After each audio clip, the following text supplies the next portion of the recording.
Terribly sorry I'm late. For those of you watching live, had everything under the sun go wrong this morning, but we are here.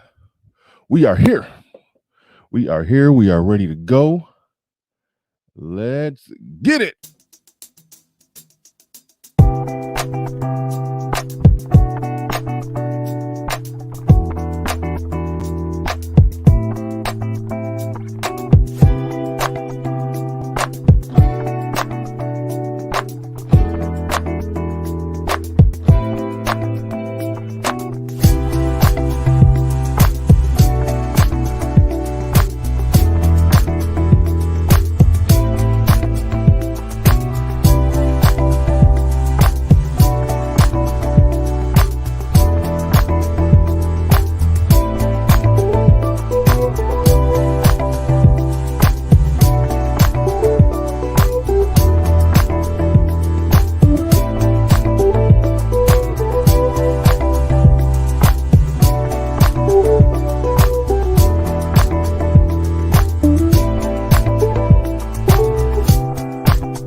Peace, folks.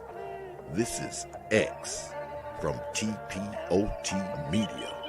Open your mind and wake your black ass up. You know what time it is. Hit that damn like button as you make your way in the door.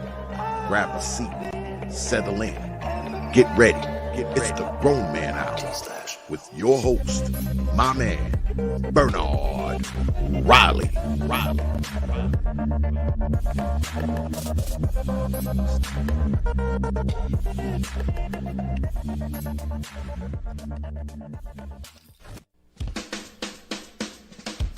Hey, what's up, everybody? This is Mumia Obsidian Ali. You know who I am. I need no introduction, right? And you're listening to the Grown Man Hour with my man Bernard Riley, heard weekdays right here on YouTube. What do you think about that? How about that? Now let's get back on with the show. Thank you.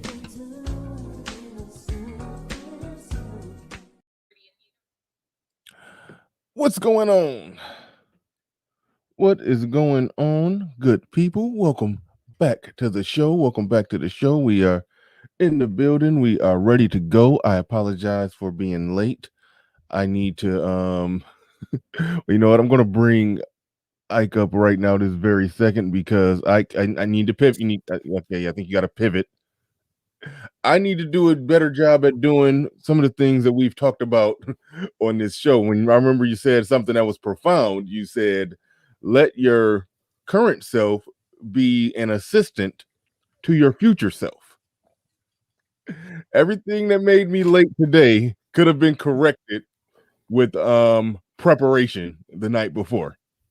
So my last night, my current self last night should have been a personal assistant for my future self, which is me right now, and I would have been able to start on time if I just would have went through and did all the checks and balances and make sure that everything was A-okay and ready to go, which I didn't. I just got up this morning, just moseyed on down, everything is all messed up. So I had problem after problem after problem, but we are here nonetheless. Shout out to the early bird squad, those that make it in bright and early. Drop a comment before we even get things going. LLY Bernard Y proceeds to grab popcorn. No. This ain't gonna get ignorant.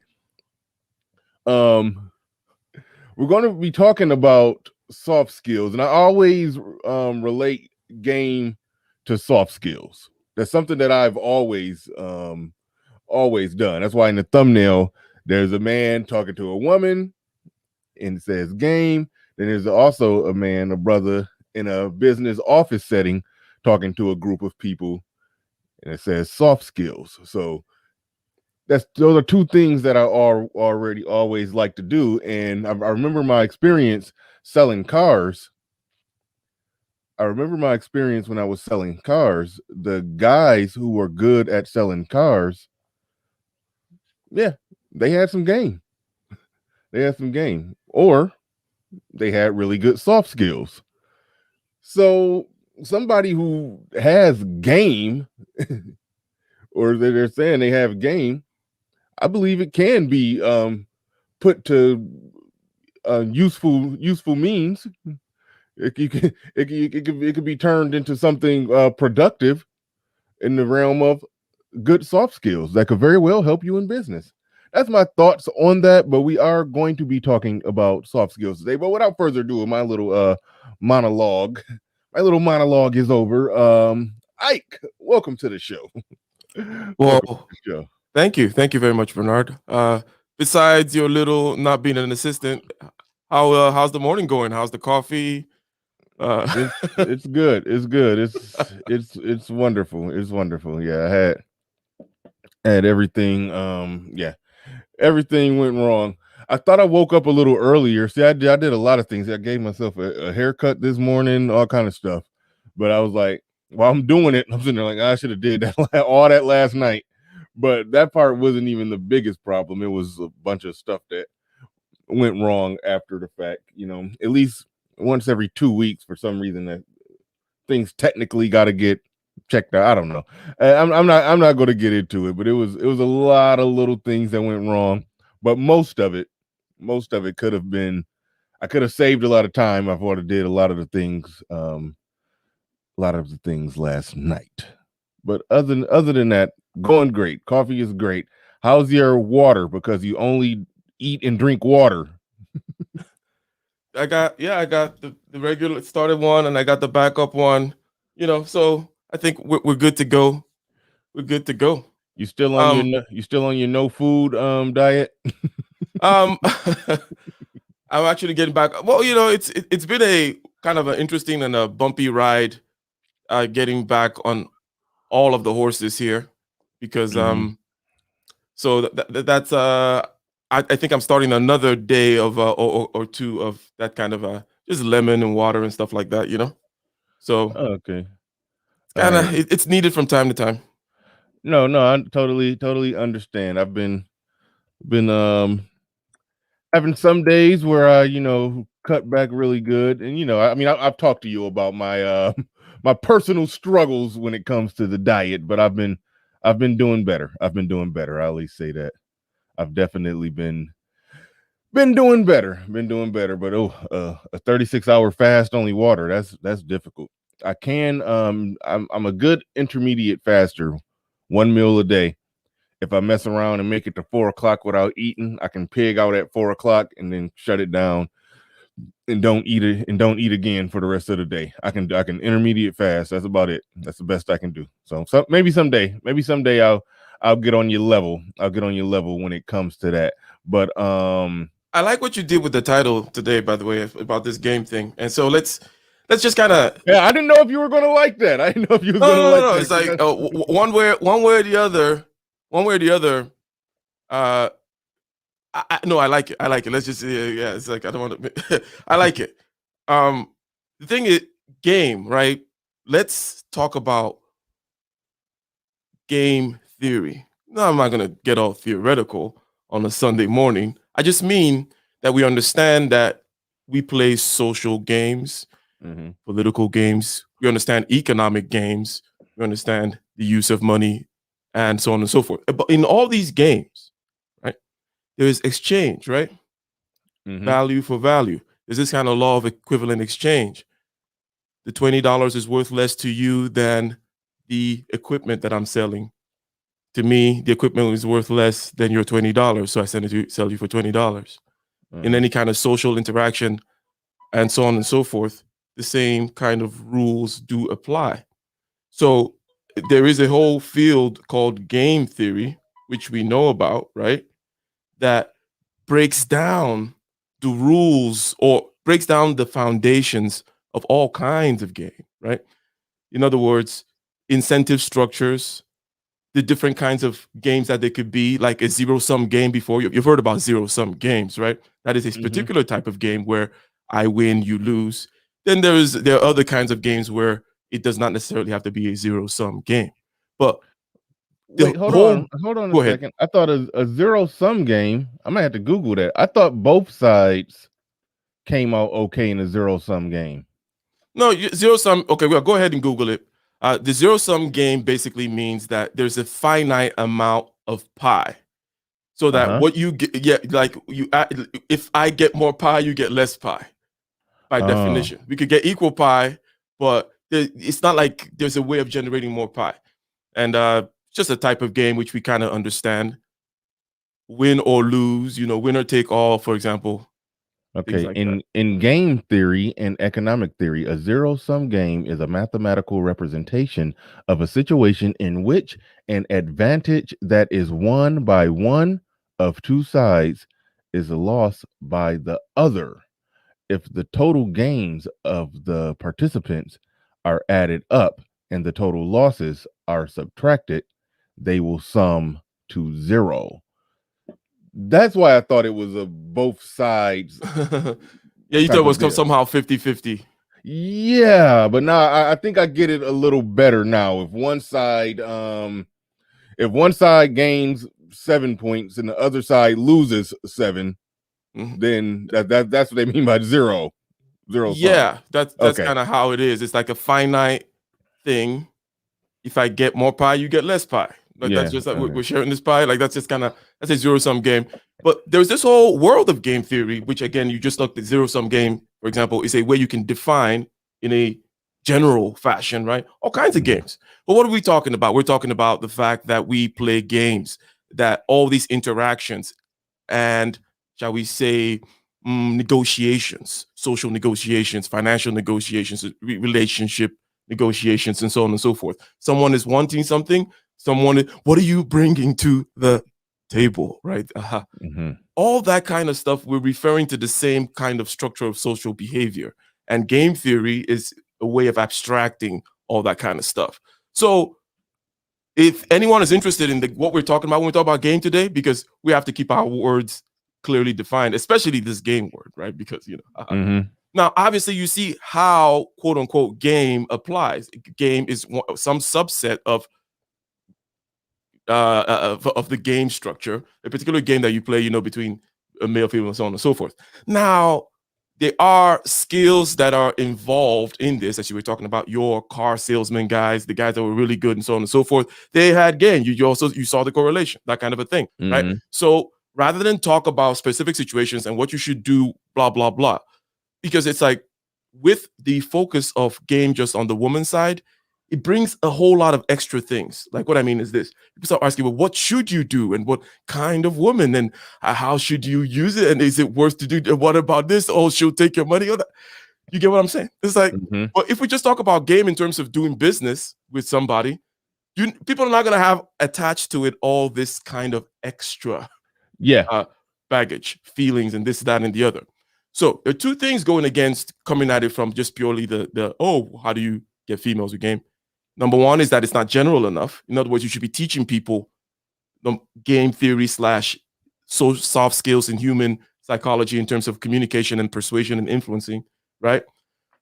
And then number two, that particular hot button topic, the whole relationship landscape, comes with it all kinds of unclear thinking and emotional baggage and trouble.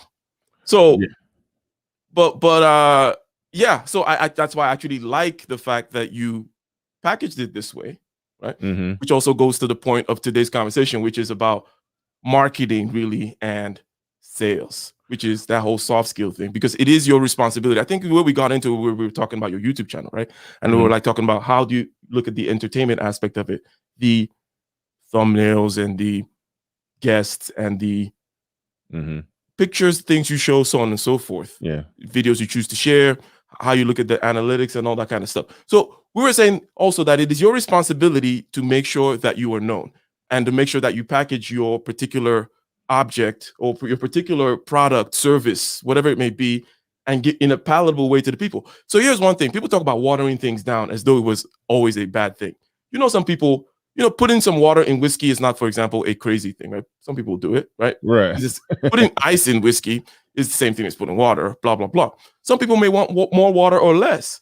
So it's not, when people say watering down, when it comes to content, when it comes to your message, when it comes to whatever it is you have, it is not always a bad thing.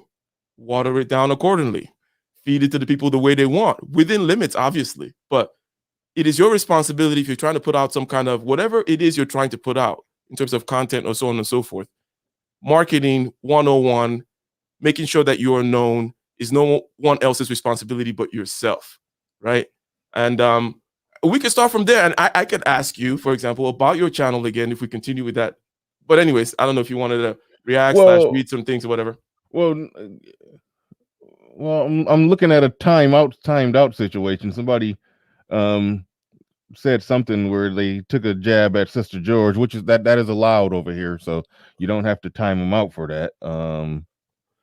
He said, let's see Sister George game her way into having a wrench. Now she has really bad soft skills. That's how she lost her wrench, due to having really bad soft skills. But no, that wasn't worthy of a timeout. So JJ the Conqueror, don't. I see. I don't approve that message that you got, the reason why you got timed out. But people, make sure that you hit the like button. Let's hit that like button. We got 44 people in the building, 26 on the like. Let's make sure we get the likes up, because we're about to lay out some good game here, pun intended. But one thing I want to get at, I don't necessarily need to do a rehash of the last. So even though that was interesting, talking about, relating it to YouTube, because the first thing that we were doing is just basically talking about the how to start. I'm looking at show notes right now. It's said something. What do we say here? Well, I'll go this route with it. Let's stick with the soft skills. And I mentioned in the beginning how, yes, I do see having game versus having soft skills kind of the same thing. The good car salesman, he has game, just like the guy who has game, who can take that woman with resting B face and could penetrate her walls and barriers and get her to open up and be comfortable. It does take some skill and some game. It takes some game, some charm, some wit to do that. The person who's trying to close a deal, and you're a salesman yourself, you've had some uptight customers. They didn't want to laugh at a joke. They didn't want to smile. They didn't want to do anything that was just sort of human, relatable, or sociable. They didn't want to do any of that.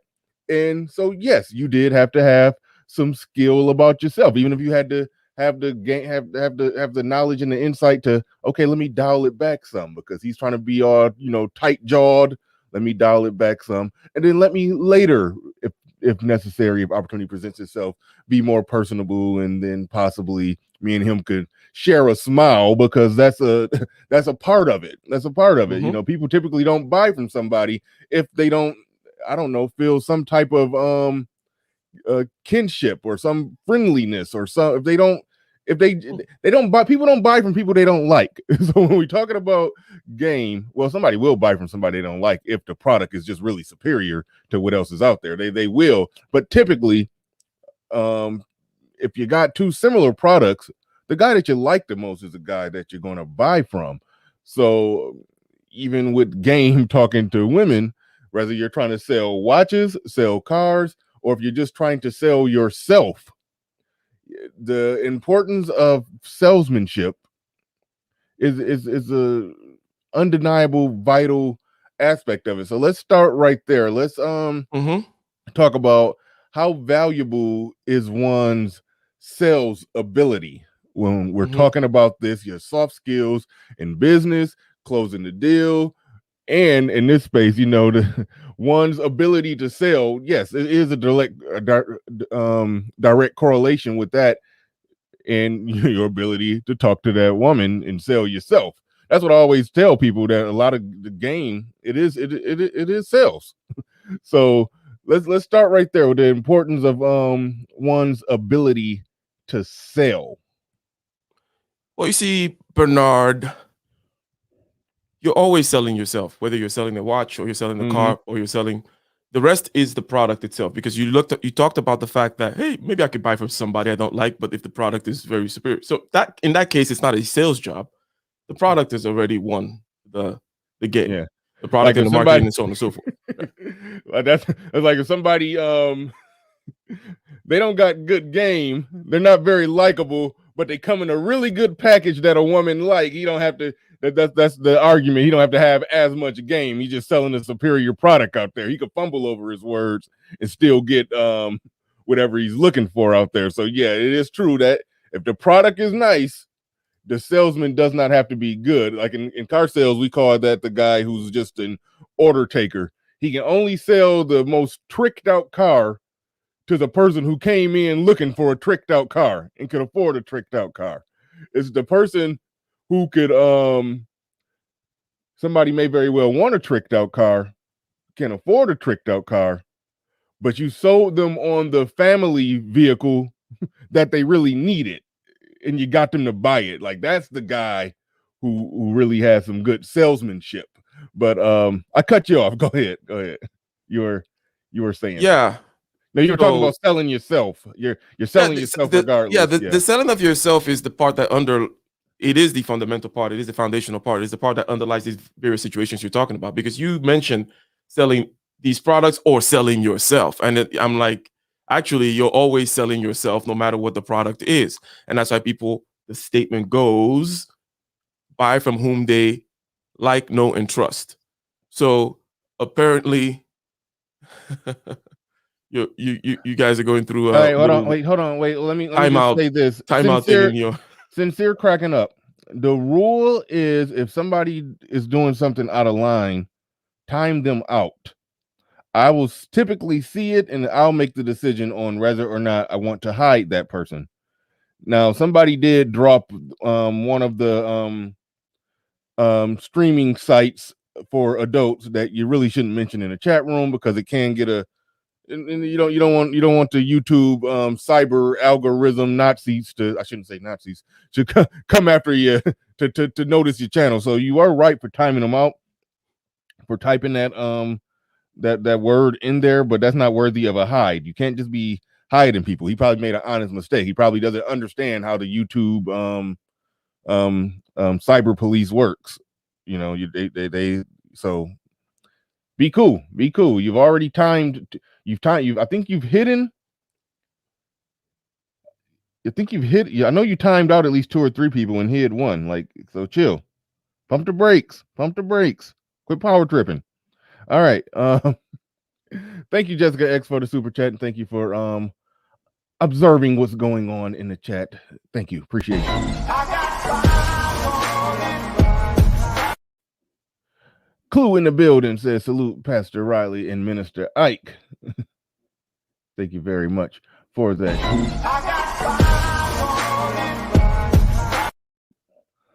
All right. Let's keep it normal in the chat. Let's keep it normal. All right. Let's go. All right, you got it, Ike. All right. Know, like, and trust. People they know, like, and trust. And that's why you have to start with the know part. The know part is the top part of sales, the funnel part, the top of the funnel part, the prospecting, if you will. And it's very closely related to marketing, right? It is your responsibility to make sure that you're known in whatever it is that you're doing, right? And the message has to be simple, is the key to both sales and marketing. Now, we all understand this, right? So, want to get away? That's Southwest. I'm loving it. Nokia connecting people, whatever it may be, Grown Man Hour, whatever it may be. And you'll find that many of these things, it's like more or less Make America Great Again. That's probably on the longer side, even, right? Yeah. But it tends to be within 5 syllables. So a message that is repeatable, simple, can get in their head in many different ways. Because let me tell you something, okay? Here's one thing to understand about soft skills. You are not competing with let's say you're a pen manufacturer. You're not competing with other pen manufacturers when you're trying to convince somebody to buy your pens. You're competing with everything that could possibly occupy his mind. You're competing with Fox News. You're competing with Facebook, Instagram. You're competing with the fact that his daughter is misbehaving and his son just got expelled from school. You're competing with everything that is going. You're competing for space within their consciousness, within their mind. You want to embed things in their subconscious with the simple little, those simple little jabs. The marketing side, that's more on the unconscious work. Okay, you're putting your face out there. You're putting yourself out there somehow, some way. This is an important part of the soft skill thing because people tend to ignore this part and go straight to the fact that there's already supply of prospects. You know what I mean, Bernard? Right? Like you're like, oh, I already have a car dealership and people are already coming in. I just have to. It's like, well, no, you have to create the car dealership, put up a nice sign, be known somehow, have blah, blah, blah. And since we're talking about this kind of entrepreneurial thing, because again, the whole theme of this set of discussions is about how to succeed in the 21st century, right? So, and then we said you got to be entrepreneurial. One of the main skills needed here are the soft skills. And in order to get those prospects, you need to be known. So the first kind of soft skill starts at that intersection of selling and marketing. So putting yourself out there is absolutely important, right? Now, any reactions to that or any thoughts about that? Because a lot of people may have different reactions as to, well, I don't want to be, I'm a private person or certain kinds of things like that, or overexposure is not a good thing. So whatever it may be. Or there's another extreme that says, yes, be out there on Instagram, Facebook, this, that, and the other. Let your whatever it is you do, be out there. Yeah, I was going to get into that as far as the putting yourself out there thing. That's I think that could be a difficult one for people to grasp. I tend to look at it, or I was looking at it. Let's just say if somebody's trying to succeed in corporate America, okay? They're from their Facebook to their Instagram to their LinkedIn to their Tinder profile. No, just one. But everything that they got to put out there, even if they are on Tinder, everything has to look professional and corporate to some degree. If you're going on job interviews, so that's one aspect of it. But if you're working for yourself, the degrees in which you have to go out your way to try to put yourself out there is, you want to try to, and I'm failing at this because I do want to get an Instagram page. I'm working on it. I don't know how exactly I'm going to do it, but I'm working on getting an Instagram page connected to the channel. But yeah, you want your social media footprint to be as big as possible. So you want to be, especially given the relative cost, because imagine, in terms of Instagram, Facebook, so on and so forth, in terms of how many people you could possibly reach, right? Yeah. And the cost of doing that, which is more or less free, unless you start getting into special relationships with Facebook ads, blah, blah, blah. Yeah. And I've played the Facebook ad game. I know how that goes too. And that can be useful, and that can be that could definitely be helpful as well. So the putting yourself out there aspect of it, very important, very important. You said it might be hard for some people. Why would it be hard for them? Well, it depends on what they're doing and how they're doing it. A lot of people don't look at their social media as an extension of their business or their professional pursuits. You go to some people's Facebook page, and this could very well be somebody who, let's just say he works for a company and he works in sales for this company. His Facebook page, he has to look like his personal Facebook page. He has to look like a professional salesman. He does. Potential clients are going to see his Facebook page.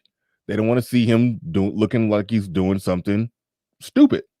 You see what I'm saying?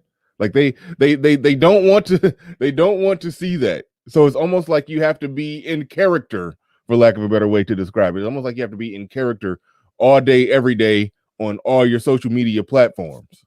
Do you understand what I mean by that? Why I say that may be difficult for some people, because some, you want to let your hair down somewhere, but you got to put yourself out there, and you got to be out there all the time. Yeah, and to some degree, you can let your hair down in certain media, like, let's say, let your hair down a little bit more on Facebook. But your main. The main thing is, since you got to be more entrepreneurial in the 21st century because of that economic insecurity thing, which we kind of said last time, right?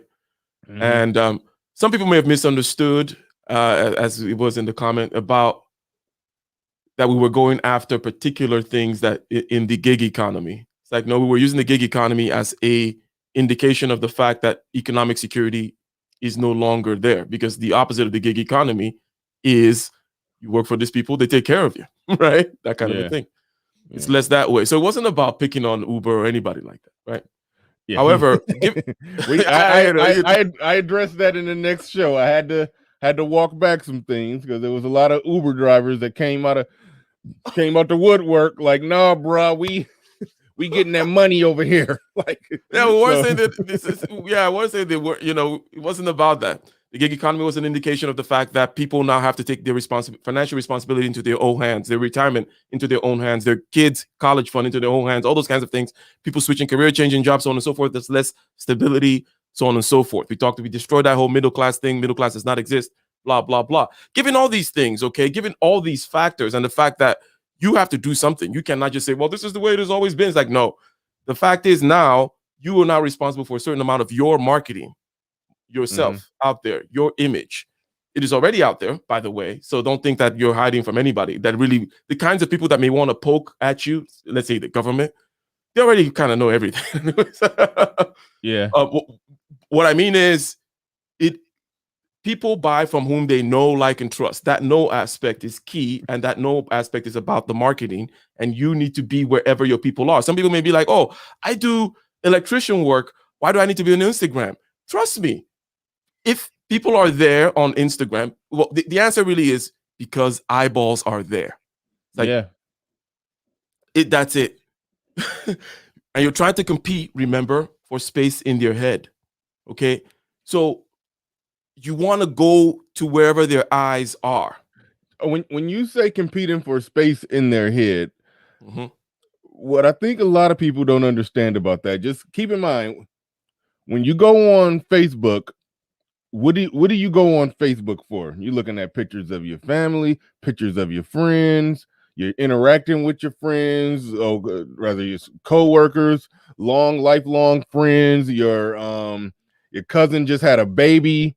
So when you say you're competing for space in their mind, whatever you're advertising, you're, like you said, you're not, if you're selling a pen, well, this is a pencil, but if you're selling a pen or pencil, you're not competing against the other pen salesman.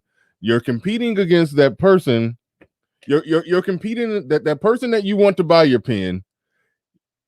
You're competing against their cousin who just had a baby, and she just posted new baby pictures. And so she's scrolling down and, oh, look at the new baby and this or that. And then your pen pops up. Oh, forget your pen. I don't even care about your pen. I want to get back to the baby pictures. So that's what a lot of people don't understand. Because I know when I started buying Facebook ads for my other business, it's like it was not working. And I had to realize that, oh, people don't pick up their phone. Even though a lot of people buy stuff online, you don't necessarily pick up your phone and click on Facebook in order to be sold something. You want to look at and get cuddly with your friends and your family and look at baby pictures and stuff. You want to look at your new niece and see if your new niece is walking. You want to look at your new niece. The woman, she wants to look at her new niece who just started standing up, and she want to see if she's walking. She don't care about whatever you're trying to sell. So that's just that. So I just wanted to drive that point home, that that's what he means when he says you're competing. It's the competition for space in the mind, heart, and soul of this person. So it's a more complicated thing than what a lot of people think when it comes to being constantly selling yourself. But carry on. So there's only a certain amount of space that they have in terms of their attention and so on and so forth. In the example that you gave of the lady scrolling, right? There is a way to make your pen. Or in other words, if you realize that what you're fighting against is all the possible things that are going on in her head about a possible lockdown or non-lockdown or this, that, or the other, and grandchildren or whatever it may be, plus Instagram, if you understand that that is the bar, that is whom you're going against, then there's a way of sneaking in there, right? Or in other words, there are better ways or worse ways of doing that. There are ways that guarantee more success with more people than not. In other words, if you understand what the target is, like I'm trying to sneak into this person's head, what level am I trying to sneak into their head? Is it the level of unconscious again, where I just want to get there frequently? They don't even really know. It doesn't really matter. They don't even want to care about pens right now, but I just want to see that. I just want them to see blue pens like everywhere. Like, the name of the company is blue, whatever. And there's this blue thing and this pen. It's like, and then at some point, because that's the marketing and top of the funnel game, that's the, again, you want that top of the funnel to be big, because here's I'm going to connect it down now to the interpersonal thing. You know that we have mentioned before that you have to be direct without being desperate. That is the aspect of game, right? I struggle with that. Okay. I struggle with that, yeah. Direct without desperate, one of the external mechanisms by which you can control that is by having a large top of the funnel. In other words, if you have a lot of prospects, people in the game world, quote unquote game, talk about spinning plates or those kinds of things, right? So the idea of working on the top of the funnel to make sure that there's a lot of prospects, there are a lot of people that know your name, a lot of places, at the top, and then intermediately you get down to that selecting and finding problems and being more targeted, and then you get down to the aspect of now you understand their particular problems. You understand how you could solve it with your services or products and so on and so forth, whatever it may be, whether it be engineering work, electrician, or selling weave, whatever it may be, right? And then you get down also to the one-on-one kind of sales thing. But what really connects these two things is that if you have a big top of your funnel, then you're not actually desperate, right? So in fact, you're not desperate. So in fact, you're less likely to be overcome with those signals of desperation that are off-putting to any kind of persuasion, right? People see you desperate. They don't want to give you anything. People only give to people who have. That's just how the world works. People who have get more. People who don't have get even the little that they have taken away from them. So have a big top of the funnel. Make sure people know you. A key aspect here is that you have to have a simple message. The message that should be simple, repeatable, so that they can immediately inculcate it in their consciousness, repeat it to each other, so on and so forth, so that when it's time to buy pens, when it's time to buy a bed or mat, whatever it may be, they're like, oh, blue. Yeah, I seem to know them for some strange reason. Like, or they feel more comfortable to me. I've been seeing them and swiping left and been angry with them for so long. Let's give them a shot. Yeah, no, I definitely get it. Snuggles 668 in the building says Jessica X stay in one stream. She be stream hopping. She knows how to spread herself far and wide. She know how to have a large YouTube footprint. Funnel. I remember the first person I ever saw doing this was before I really truly understood how the same audience, like for example, like I could be on and I can get off, and then a lot of the same audience that was watching me may go hop on Fantastic, and then Fantastic could get off, and a lot of that same audience will hop on Ramil's stream and so forth and so on. So before I realized the gravity of that, this probably was before I was even I probably had just started going live, but I didn't understand the true gravity of that. And it was somebody, Omega Dread's gaming channel, who we see in the chat room all the time. I would notice him. I would go in any chat room at any time, and I would see him in there posting, like posting a lot. And I would click off and go to another stream that's going on at the same time. He would be in there posting. Then I would go somewhere else, and I'm like, dude, you're in 3 streams at one time. How are you doing this? But that's how it goes. That's fun. Yeah, that's funny when you do that. when you notice that some people do that. They're all over the place. So from a content creator strategy, it is with these panels and everything, you can have a constant presence. You can't have a constant presence everywhere at all times. So that's a little observation, but shout out to Snuggles in the building. Hi, I'm Snuggle, Snuggly Softness. That's really less expensive. She says, did you just try to convey that Jessica is for the streets? Yes. Hi, I'm Snuggle. All right, moving right along. Good all right, stuff. let's when it comes to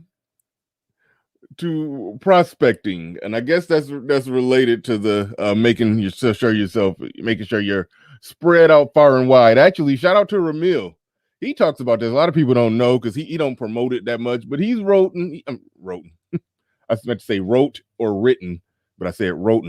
But anyway, he's written some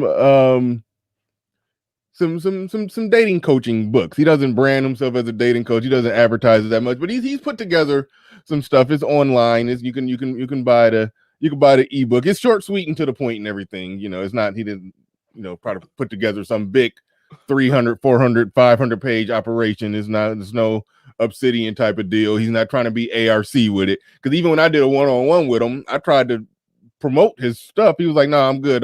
He's not even trying to promote it, but he put it out there. So if you want it, you can find it. But one thing that he did say, he was like, when it comes to you out there, you're trying to game women down, you want to have yourself out there as much as possible. You want to be on every dating app. You want your all your social medias, your Instagram, your Facebook, your Snapchat. I don't know what people do on. I've never been on TikTok. I don't know what that is.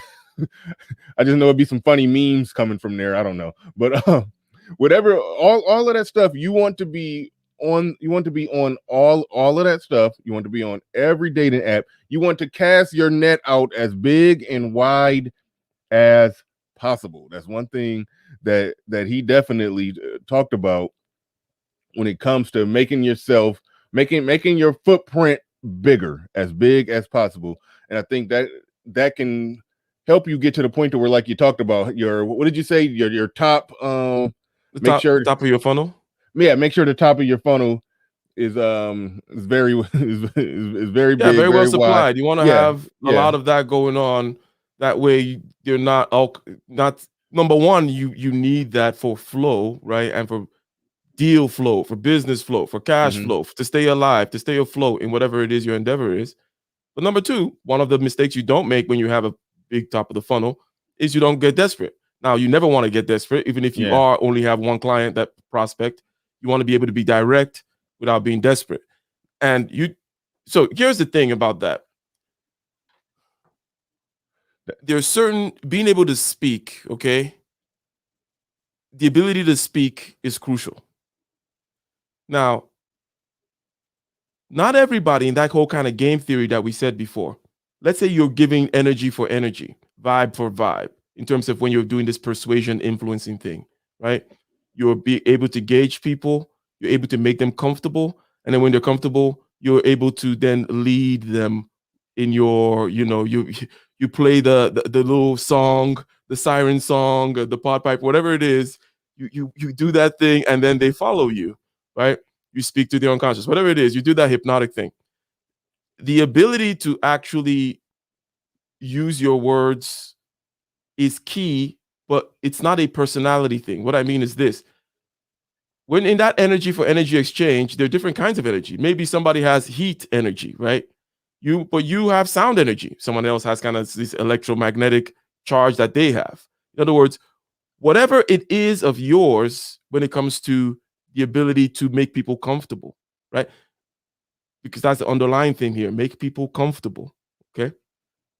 Whatever it is of yours that you have when it comes to that, you should try to maximize. You should be maximizing its effect. You should be maximizing its manifestation. You should be maximizing your technique with regards to being able to put yourself out there in that way. You should be the best at that particular thing, as good as you can be. That because it does not only take one particular type of person to make other people comfortable. There are ways in which me, myself, an introvert, can make people comfortable. There are extroverted ways. There are kind of group feeling type of ways. There are thinking type of ways. There are kind of feeling type of. There are many, many ways to go ahead and do this. And Apparently, you're. I'm laughing at Jessica super chat. She don't want that message up there anymore. No, that's the thumbnail, Jessica. I'm making that the thumbnail. Hi, I'm Snuggle. That's the thumbnail. All right. Yeah, that's funny. That's funny.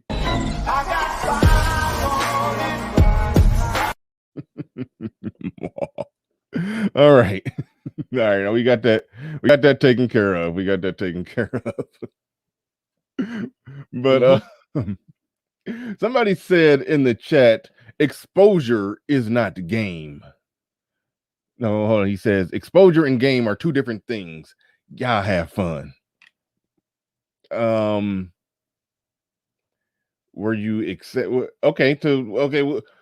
We're talking about the whole funnel. We're talking about marketing and selling. So game is mostly associated with, in people's minds, with the interpersonal selling when it comes down to selling aspect. But I'm saying that having a big top of the funnel, which is closer to the marketing aspect of things, is very important to your selling operation.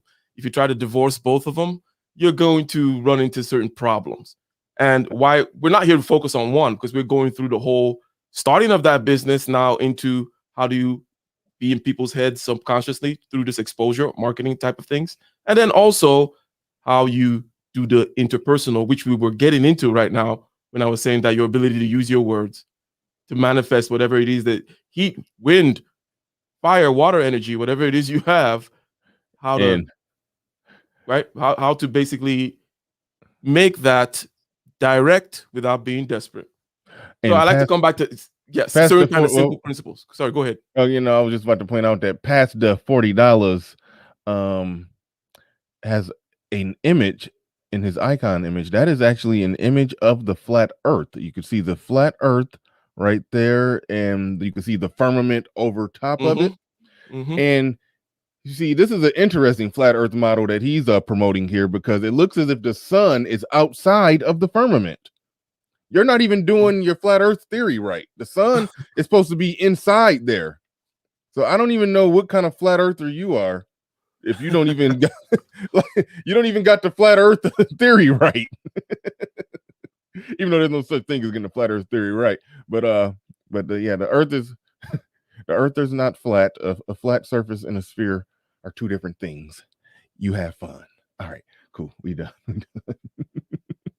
That's interesting, but yeah, you got his flat earth theory wrong. The sun is not supposed to be outside of the shell that's over the flat earth. But anyway, moving along. Yeah, but I did want you to make that connection, rather, when you look at the broad aspect of it, exposure and game and all of that. It is a connection. As we're talking about the exposure, and you got to have your soft skills. Once you've imprinted yourself into the mind of a lot of prospects, then yes. So that's a factor in the equation. When we're talking about the different aspects of selling, I think we talked about, we've talked about prospecting. I don't know if you got anything else you want to say on prospecting. But so let me put it this way. Okay. There's certain principles, whether it be on the marketing end or now in the so being direct and simple, okay, is always the key. Okay.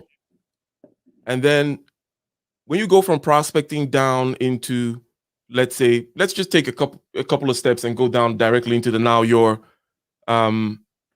okay. Let's go into you're speaking to somebody about prospecting. So it's not marketing anymore. Now you're talking to somebody. Let's talk about the actual interpersonal communications, right?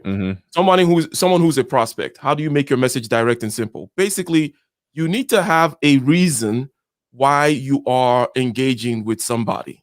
Okay.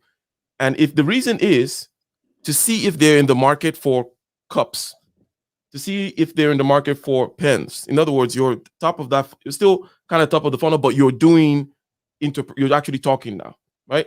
So when you do something like that, or when you are in that kind of a situation, You want to answer the question, what exactly is it that I want from this person? And then you want to go ahead and immediately in the first sentence of that interaction, tell them exactly what you want. Like in some way that grabs their attention and in some way that makes them comfortable, you need to tell them, hey, hi, my name is Ike. I just wanted to see if you are in the market for cups. Hi, my name is Ike. I just wanted to see the last time. Oh, when was the last time you purchased cup? Hi, my name is Ike. We have, let's say, whatever your big claim may be, you could also add in here, right? Mm-hmm. But even in the prospecting phase, like, hi, my name is Ike. We have the best thermos cups.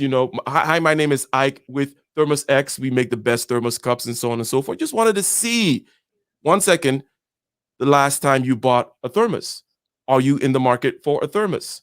What do you think, or how was your experience the last time? Do you use thermoses? You're in that phase of prospecting, but all you're doing is asking questions. But that principle of questions follows you all the way through to closing. Because when you then get into the problem solving phase as well, of trying to see what their particular thermos needs are, how many types of thermoses do they have? They need one for the car, one for this and that, and again for their whole company and blah, blah, blah, all these kinds of things. It's still a set of questions that you're asking them. And you're uncovering objections with questions such as, well, when was, or besides the fact that we don't have it in yellow, is there any other reason why you wouldn't buy our thermos? He wants it in yellow because he's got to match the inside of his Lamborghini or something. Who knows? But you ask questions like that. It's all a question game all the way down to the end.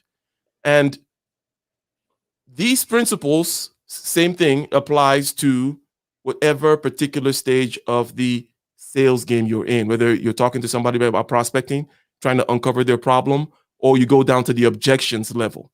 Now, the objections level is where it gets interesting. Okay. What were the things that, because I know you used to sell cars and stuff. What were your little techniques for objection stuff? Like, do you memorize the possible objections? You have like, what was your general modus operandi when it comes to objections and rejections, if you will? Well, see, here's the thing. Every morning before we would go out onto the sales floor, the salesmen would get together and have a little meeting, a little powwow, and talk about all the stuff that, anything that we needed to know. But in the midst of that, what we would do is basically, and sometimes we would go out into the parking lot and one salesman would do an actual sales presentation to another salesman. One salesman would play the salesman, the other salesman would play the customer. So the overcoming objection techniques, and this is why I always said I don't have no game. I was never exactly good at that. Like whether we're talking about selling cars or approaching the woman with resting B face that got her guard up. I was never exactly good at penetrating those walls or breaking down those barriers. That's why I didn't stay in that car sales business for a particularly long time, because when it just came to just those natural quick-witted sales ability to somebody who's objecting, I wasn't exactly good at that. Mm-hmm. I guess I came from a world or a mindset where a simple no meant no. But in sales, whether you're hollering at a chick or you're trying to sell a car or a wristwatch, when somebody says no, that's sort of when the sales begin. Yeah, that's the beginning of the sale. It's time to start selling. So I walked in there with a mindset of, hey, they said they was just looking. They said no. So it took me a lot to try to overcome that, because you feel like you're kind of being we haven't cursed yet, so I don't want, but you kind of feel like you're being a penis. I'll just say that when somebody has told you no and you still pressing the issue. So I had to work on that, and I'm not convinced that I ever got great at that. I just got decent. I just got decent at it. So as far as my particular strategies to overcome that, it's almost like you have to practically just ignore the no and just keep talking. So it's a weird thing, and that's why I struggle with that one. So yeah, I'm definitely gonna lean on you for that one, because that's an aspect of it to where when you're talking about those soft skills, that part of it can be hard to that part of it is hard for some people to execute. It was definitely hard for me to execute. So I'll lean on you and let you impart some divine infinite wisdom with that one, because when you get to objections, yes, you want to be prepared. You want to know what the objections might be. You want to know what you're going to say in response to it. You want to have, well, if the customer says this, you want to say this. So for example, if let's just say it was a car that was being leased for it says 200, let's just say the sign says you can lease this car for $200 a month. In the fine print is with $5,000 down due at signing. Well, you don't want to tell the person outright that you could lease it for $200 just with $5,000 down due at signing. Okay, you don't got $5,000 that you can pay at the signing. Okay, well, it's going to be about $450 a month then. You don't want to say that right out the gate. If you know the person walked in and they saw a $200 on a nice shiny car, $200 a month, you don't want to, if they just walk right in and say, but how much I got to put down? If you just say 5,000, then you're probably going to lose that sale. So you want to steer the conversation in the direction you want the conversation to go. I always talked about how it's something that we used to practice called AIM, an acronym: acknowledge, ignore, then move on. You want to acknowledge their question, but ignore their question, and then move on to where you want the conversation to go, because you want to steer the conversation into getting them inside the car, to feel the car, test drive the car, fall in love with the car. Now we can go back and talk about that that potential $5,000 due at signing.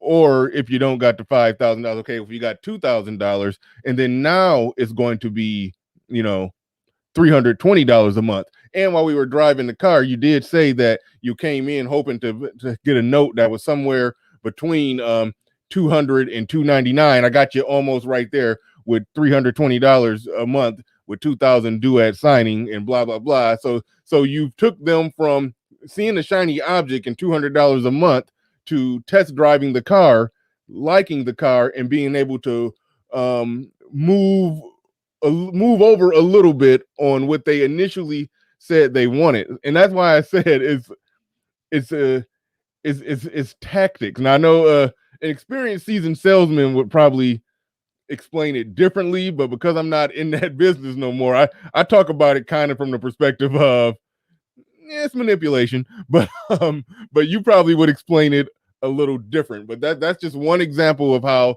the objection of $200 a month, how much I got to put down? 5,000? Oh hell no, I'm out. That's one way how you not 5,000 down.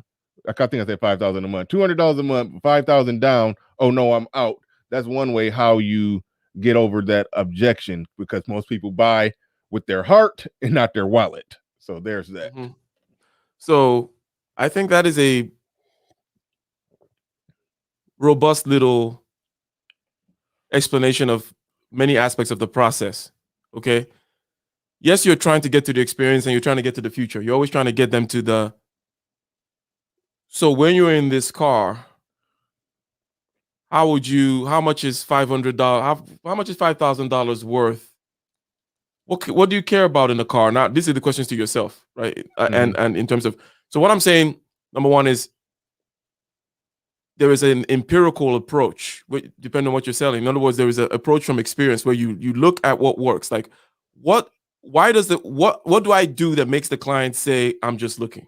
Because it's something you're doing. It's a question perhaps you're asking. Maybe you shouldn't ask that question anymore. Maybe you shouldn't act like a salesperson. You know what? You should just. I'm sorry to cut you off, but that stupid question that I think a lot of salesmen ask, I think I asked it. So, what brings you here today? Oh, I'm just looking. You can set them up to say, "I'm just looking." You can go ahead. Exactly. So you're trying to, that it's all about an experience. Okay. So here's something you find. It's almost interesting because let's say you're selling Bentleys. Okay. That whole thing about competition being a strange thing in terms of what I mean by a strange thing is whom exactly are you competing against? We talked about competing against space in their head with all kinds of things that could be in their head. Also, when you're trying to sell Bentleys, you got to understand that you got to learn and compete with whatever it is the most prestigious Hyatt hotel does for their customers when they arrive. How they make them feel, how they get them to the experience before they upcharge. In other words, it's this. Like, if people expect a very nice coffee machine, nice leather seating, blah, blah, blah, certain things to get them to reduce their blood pressure down to a certain level, have those. Because you're competing the other places they go to, the restaurants that they kind of go to, the blah, blah, blah. They expect to see these things, at least a nice cold water machine, maybe with real glass, whatever.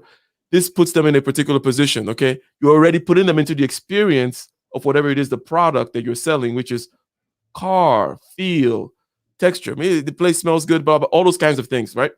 So you're noting what kinds of questions am I asking that is leading to this person saying this, and you change them. You literally have to change your approach with different people. And also when it comes to that thing of maybe should I introduce money now or later? Flip it. In other words, in game theory, we talked about the fact that you're exchanging, right? But you don't know exactly what these people want generally speaking. But you know that it is emotional, right? It is emotional, it is energetic, it's a vibe you're looking for. It is not some kind of numbers that they think they're doing in their head. But the thing is, you might want to bring up the numbers to get it out of the way quickly if you have a method for it. Right? You might want to immediately say, that's about 5,000. Well, you might want to be like, yeah, that's a nice car. I mean, $200, $200 a month. Yeah. I mean, thing though is that $5,000 a month, huh? I mean, that $5,000 down, huh? And he's like, what? You're like, yeah, you got to put $5,000 down. You might want to bring it up if you have a way of then talking them off that ledge. And the way of talking them off that ledge is just a series of other questions. Like, okay, well, besides the 5,000 down, is there any other reason why you wouldn't do this? Because what you're kind of going for now is what exactly is it about this car that you like or don't like? And then you might at that point be like, you know what? Let's check it out. Let's see if it's worth that 5,000 down, huh? Right? That kind of thing. Yeah. So it's you're doing the same thing, but less of that disingenuous, acknowledge, ignore, and move on, because that can be a little disingenuous. But basically, where. I'm sorry. Go ahead. No, I was saying that's part of the reason why I didn't like selling cars, because in the meetings when we would do the meetings, that they would ultimately teach, and maybe it was just this particular dealership and how they did business. They would teach you to be disingenuous, and I felt uncomfortable with that, even though I understood the game, understood it was a business, understood sales matter. I understood that long as you could basically speak the same language as the person, if you're working at the dealership, you could possibly sell 6, maybe 8 cars per month just based off just being an order taker, just taking their order. You understand what that is, right? That's the person came in looking to buy a 2020 Nissan Altima. You said you want red? Okay, good. We got a red 2020 Nissan Altima right here. Let me sign you up. That's an order taker. You can make at least 6 sales a month just like that. The true salesmanship comes in is when you can go beyond just making the standard 6 or so sales per month. But if you can make 12, 16, or even 20 sales per month, that's when you put some game on those customers. But the particular game that they taught at the particular dealership that I worked at, it was all manipulation strategy. It was all answer the question without answering the question type of teaching. It was the car sales game is an extreme example, as we know, right? All right, good. So it's like the car sales game is an extreme example.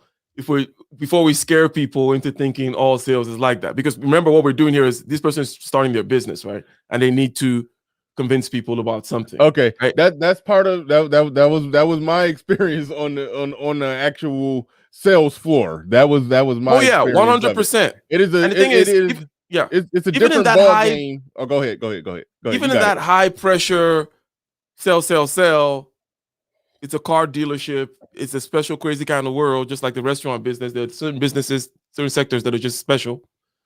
So even in there, you don't have to do that whole lie to them, so on and so forth, right? Mhm. It is just because the fundamentals don't change. However, if you're going to give a playbook that the most people can adopt, then it has to be the whole guerrilla sales tactics type playbook. Because these subtle things that I'm talking about in terms of like, oh, notice what makes them ask, what makes them say certain things, then try to avoid those. Understand where they are trying to go, and there are many ways to get there. It's not like, oh, it must go this way where I lie about the money first and then tell them about later. It's like, no, you can tell them about the money straight up, right? And still take them in the car. Yeah, I remember you said something when you're selling something for your company, I forgot how you worded it, but I believe you say right out the gate, it is my intention to I'm going to botch it, but it's my intention to take your money or something like that. To get So your basically, money. It's like the idea is you want to immediately tell people what game you're playing.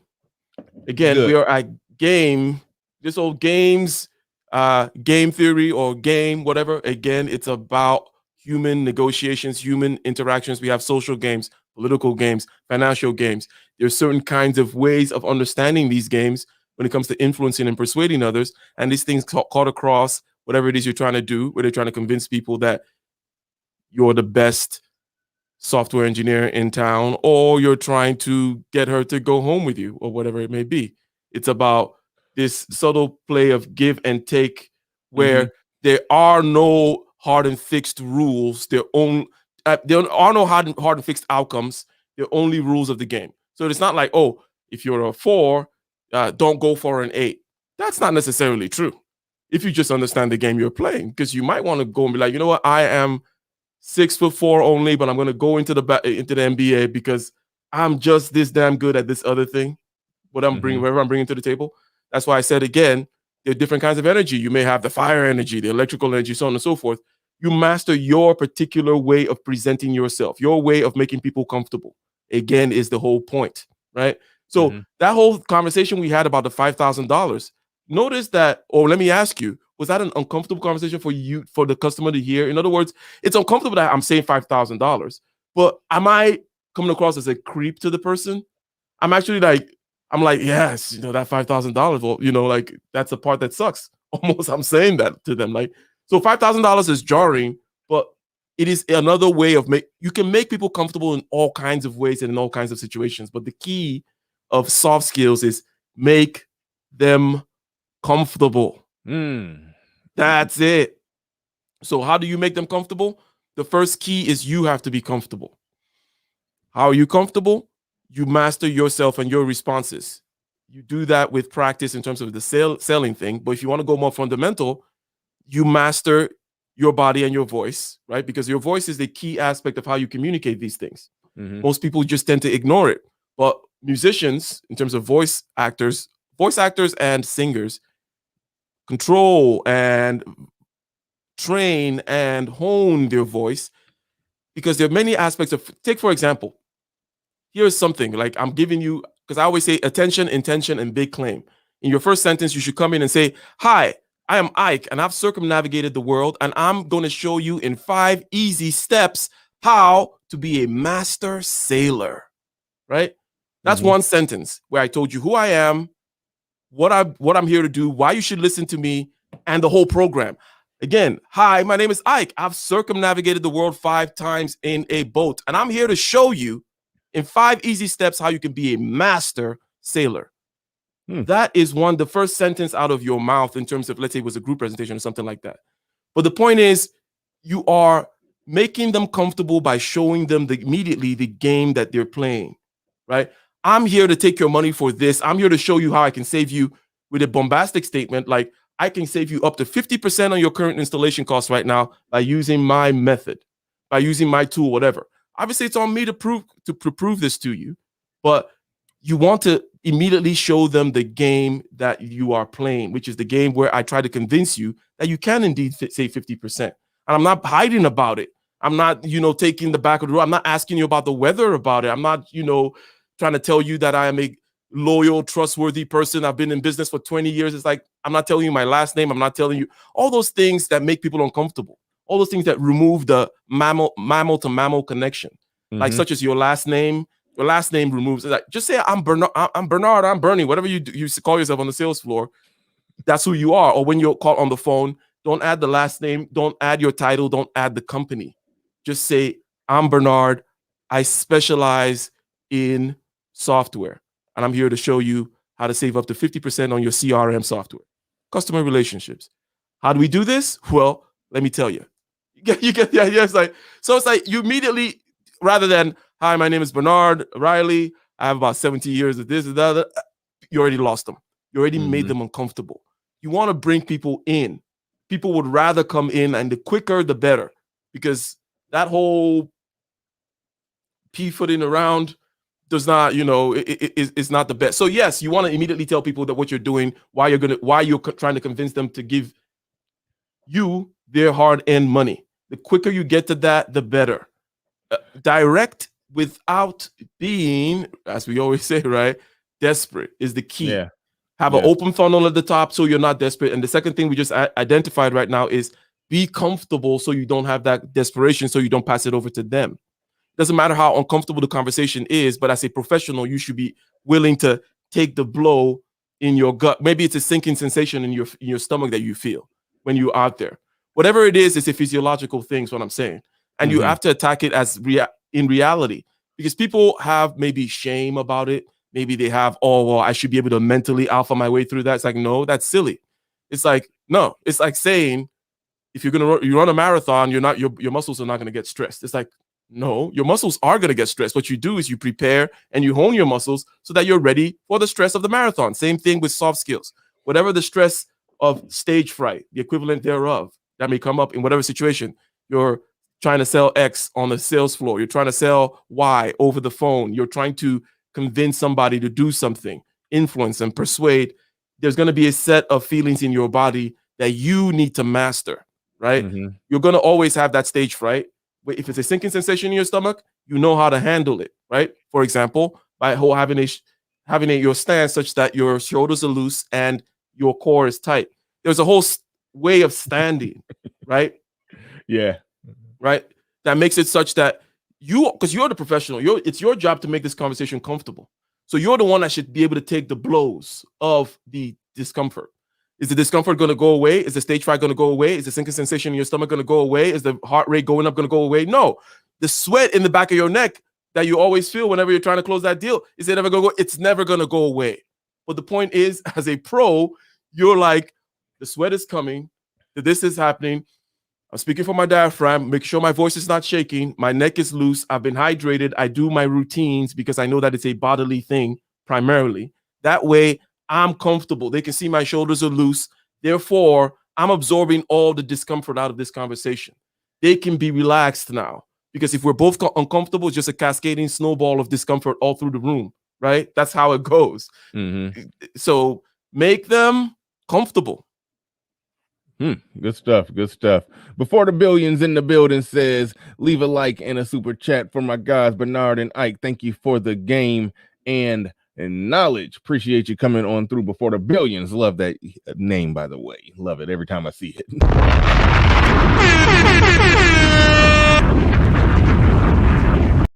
Shout out to Jesse Veal the third in the building with the $5 super chat. Says, I am here to support the continued prolonging of the ADOs. What is that? Igbo? What does that mean? Igbo is a tribe. Igbo. In Nigeria. That's a tribe. Okay. Yeah. Gotcha. Yeah. Igbo Alliance, a great series going on here. Salute. Definitely salute to you. Before the Billions back in here with another one. Hard skills. We probably going to be talking about some hard skills next week. He said hard skills such as your resume get you in the interview. Soft skills get you the job. Thank you for the super chat. Appreciate that.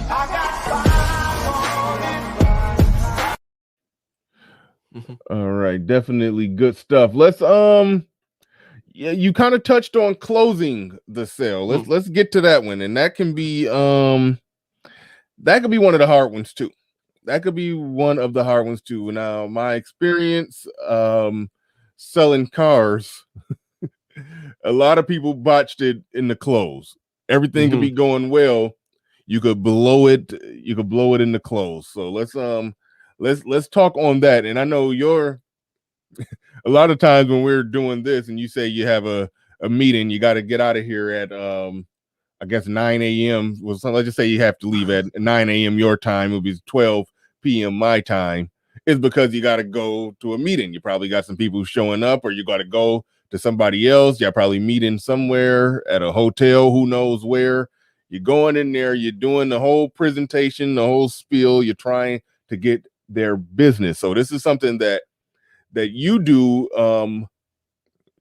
pretty much for a living, face-to-face closing on the sale. So you have definitely got a unique experience with that. And I see I got another super chat coming in here. Snuggles back in the building with another one. Hi, I'm Snuggles. She says, I keep telling you all, leave the $5 to me, donate $6 and above. You are all infringing on my right. Don't let me have to get the other side out. Shout out to Snuggles, $5 super chat champion of the world. Before the business in the building, he said, Bernard, I might have to use a clip of you saying you like my name for an intro with you. Oh, absolutely, no doubt. I'll give you a good one right now. Before the Billions, you can use that. You can clip that out. You can clip that out and use that right there, or however you want to use it. I don't know. Look it up. You got it. No big deal. I didn't even know you was doing the channel.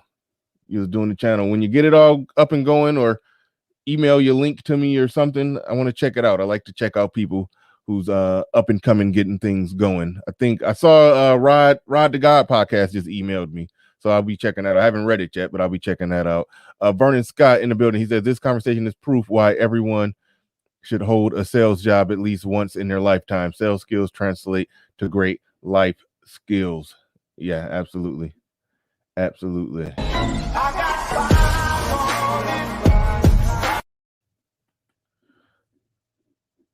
All right. The coach just said nice promo. And that was kind of weak. But before the Billions. All right. Oh my goodness, that's another almost missed this one. She says, hey Ike, I'm playing you this to make me another video for when I get in my other mood. I hope you don't mind. Let them know I'm not playing. I don't know exactly what she means right there. I think, yeah. Do you know what she means? No. Let's just say maybe. All right. Either way. Hi, I'm Snuggles. Snuggly softness. That's really less expensive. I love how that bear start climbing over the thing. It's like, whoa! Stay over there. You know? Exactly. You don't know me like that. It's gonna be like the movie The Ring, where she crawled out the TV. I'm like, whoa. Oh man, but no, we're talking about the close. It's a number of things we want to get into, and we and Ike got to wrap it up at 11:30 a.m. my time. How much time is we got? Well, it's 10:48 a.m. So, and you're wrapping it up. You got to go at 11:30 a.m. But so we got to get. It could be 11:40 because it's an online meeting. Okay. So I can say we're a little. Yeah, all good. Yeah, but we're going to get to closing.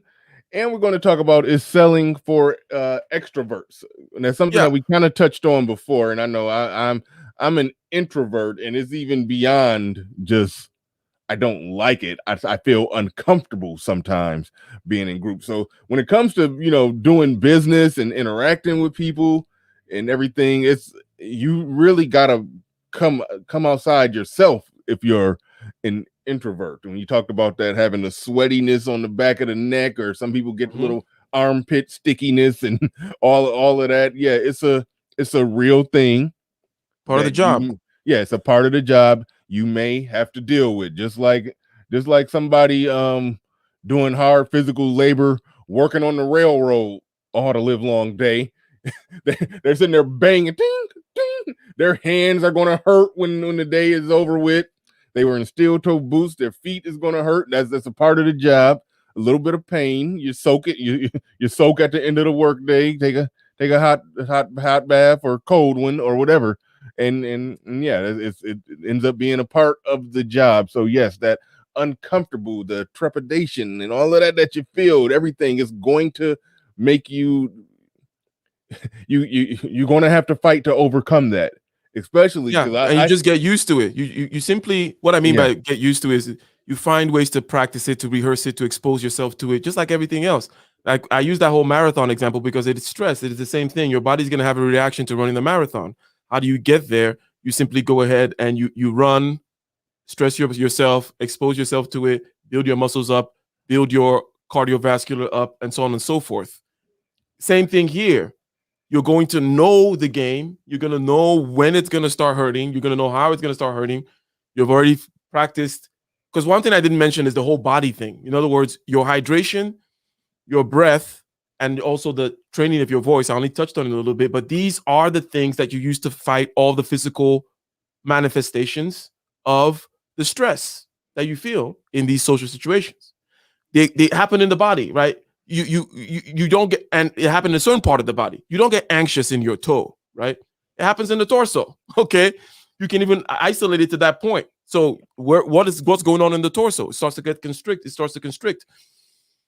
Deep diaphragm from the breathing, and the same deep diaphragm that allows that barrel to open up also makes it such that your voice does not start shaking, because your voice shaking happens because you're constricting of the neck muscles.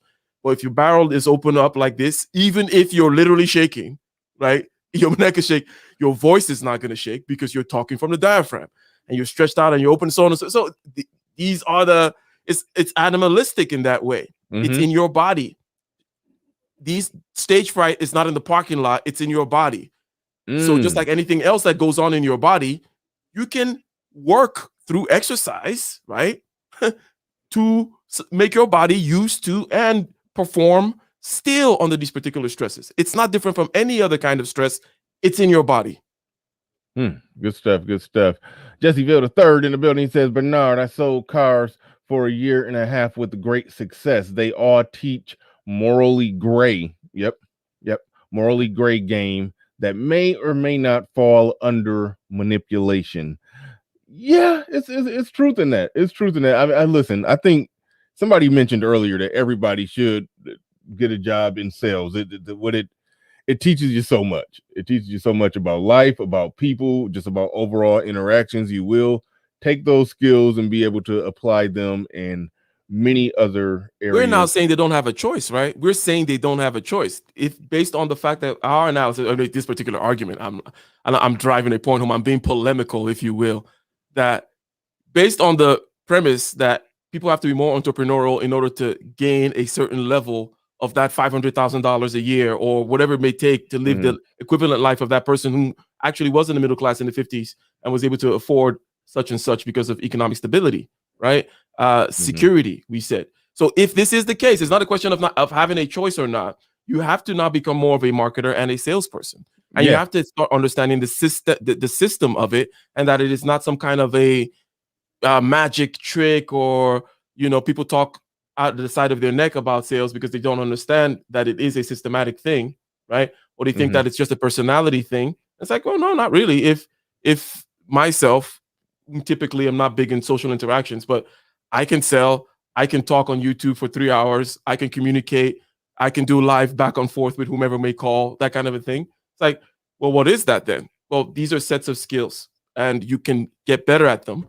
And the first, just to reiterate, the first thing that we talked about, or the last thing we talked about, is in the body, right? You master the reactions in the body because you're a professional and you expect those. It's like I'm a runner, but I don't like working on my shin strength or whatever. It's like, no, your shin's gonna hurt, and you're gonna make sure that you can take shin hurt and make sure that your bones are strong enough to do it. And it's the same process here. And you simply, but the good news is that it's systematic, because the good news is that there is a way to, if we now go into this closing aspect, there is a way to understand what the closing dance is. And the closing dance is more technical. It's more like a puzzle than the prospecting dance or the keeping people around the top of the funnel dance, the staying in touch with people dance. The marketing dance, for example, is simply just, I'm just going to get in your consciousness. I know you may not click on this pen thing right now, but I just want you to see blue pens, right? Blue pens, wherever you go. You're scrolling through Instagram, you see blue pens, you go blah, blah, blah, blah, blah. You're not going to click on it right now. That's the marketing level type of penetration into you don't know which game they're playing. You don't know why they may want pens. You don't know what the pain point is. You don't know what about your pens they may like or not like. Nothing. You don't know anything. So, but when you get down to the close, that's when things are now more technical, where it's like it hinges upon a couple of things. But you have to come back to why people buy things again. It's an emotional thing. People tend to forget this, and they think that it's all about the 3%. Like if I just move the 1% over, or he really cares about that 1%, or he really cares about the $300 sign-in bonus or rebate or whatever it is, the technical aspect, the numbers, the terms and conditions of your service offer, your product offer are. You think, oh, that's the main kind of thing. No, sales is emotional all the way through to the end. It is you're doing something. It's more like midwifery, being a midwife. You're helping them birth something. You're helping them make a decision. Decision making means they have to go overcome certain inertia. Decision making means they have to make a change. They have to change something. Why don't they want to make the change? These things typically have nothing to do with the reasons why they'll tell you.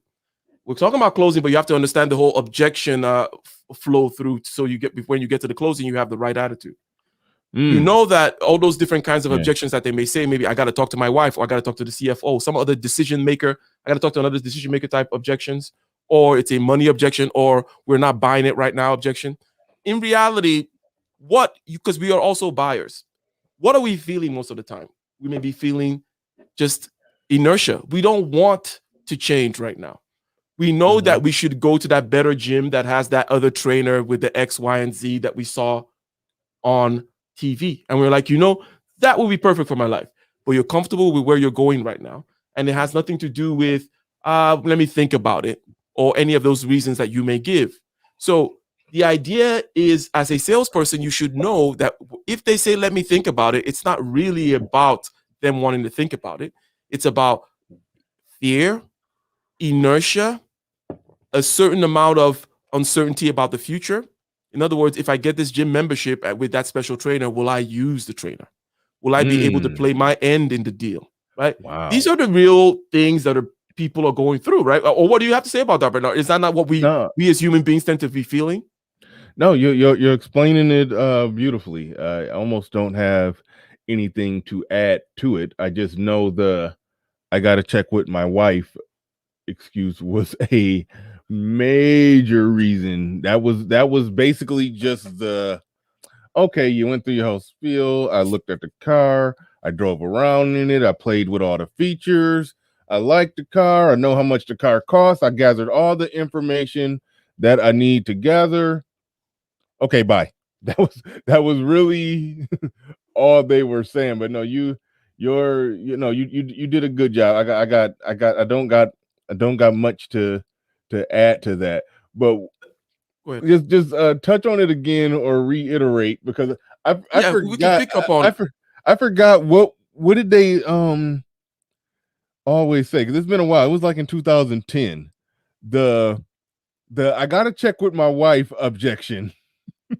And we used to kind of some salesmen were bold enough to say, oh, so your wife wears the pants. Okay, great. When they say I gotta check with my wife. That personality exists, and he has perfected the way that sentence comes out, the timing of the sentence, the words that he says, because he knows how it works and it matches the rest of his personality, right? So, anyways, go ahead. But there are other things, other people. Anyways, go ahead. Go ahead, because there are other things. Like if we pick up on this, let's say I got to talk to my wife, example, and we know the principle that really selling or buying is an emotional decision, and you're like helping them through a process, and that it is them that is buying, right? And you are like selling. It's more like you're casting out some demon, or you're pulling some kind of little. You're trying to bring something out of them. You're trying to help them through a process. So you immediately bring up the wife, or you immediately respond to the fact that he's talking. So the way that guy talks about. So what I mean is this: he brings up the wife. You go right there to the wife too. Like in other words, if he says the wife wears the pants, that's his way of going directly to the wife. Another way of going directly to the wife is saying, how long have you been married? Blah blah blah. So if what's her name? Julie. Yeah, I've been married to blah blah blah blah blah. If Julie was here, what would she say? Like, what was the last time? In other words, you go back to a previous stage in the sales cycle. In other words, closing a lot of times has to do with you rechecking, going back to brush up some places that were unclear. In other words, you're like now going back to that point where you're asking, okay, what is the experience of buying like? What was the experience of buying last time? What would Julie say if she was here? It's a way of you really saying, is it really about Julie?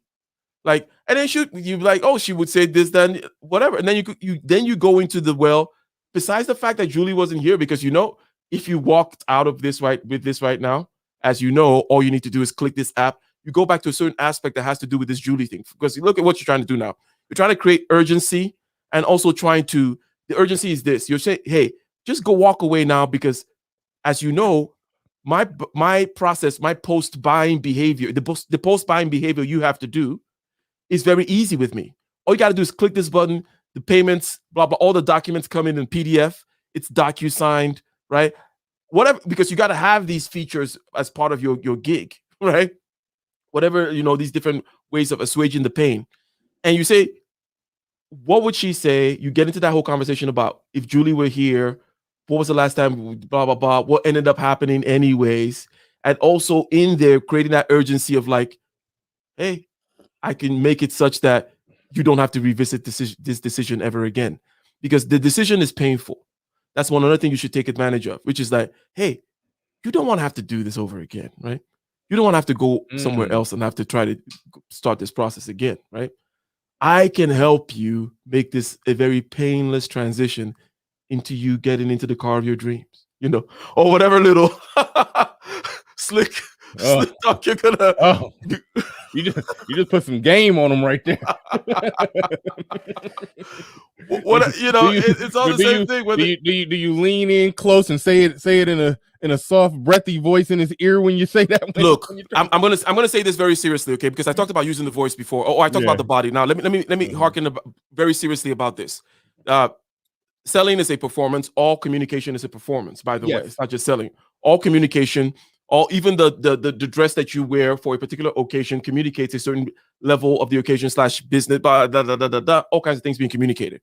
Now, here is a kind of a thing whereby the tone of your voice and the volume of your voice is very important, because you just talk about that whisper. People tend not to. So you're making a big claim. You're like, and believe me, over 50% of the anchors were eliminated from the floors. That's over 50% of labor time. And you know that this is union laborers in San Francisco. And by the way, I mean, if you don't even get the 50%, you already get the 10% from the initial price, right? Fair enough. You saw the different levels. I was really like excited, voice projecting, blah, blah, blah. And then I was like, come on. You do that thing where you're letting them in on a secret, right? You're taking them into some kind of a confidence space.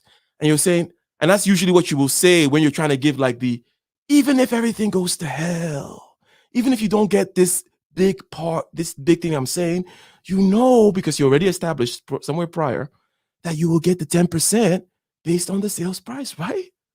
Right? I mean, and then I did the fair enough.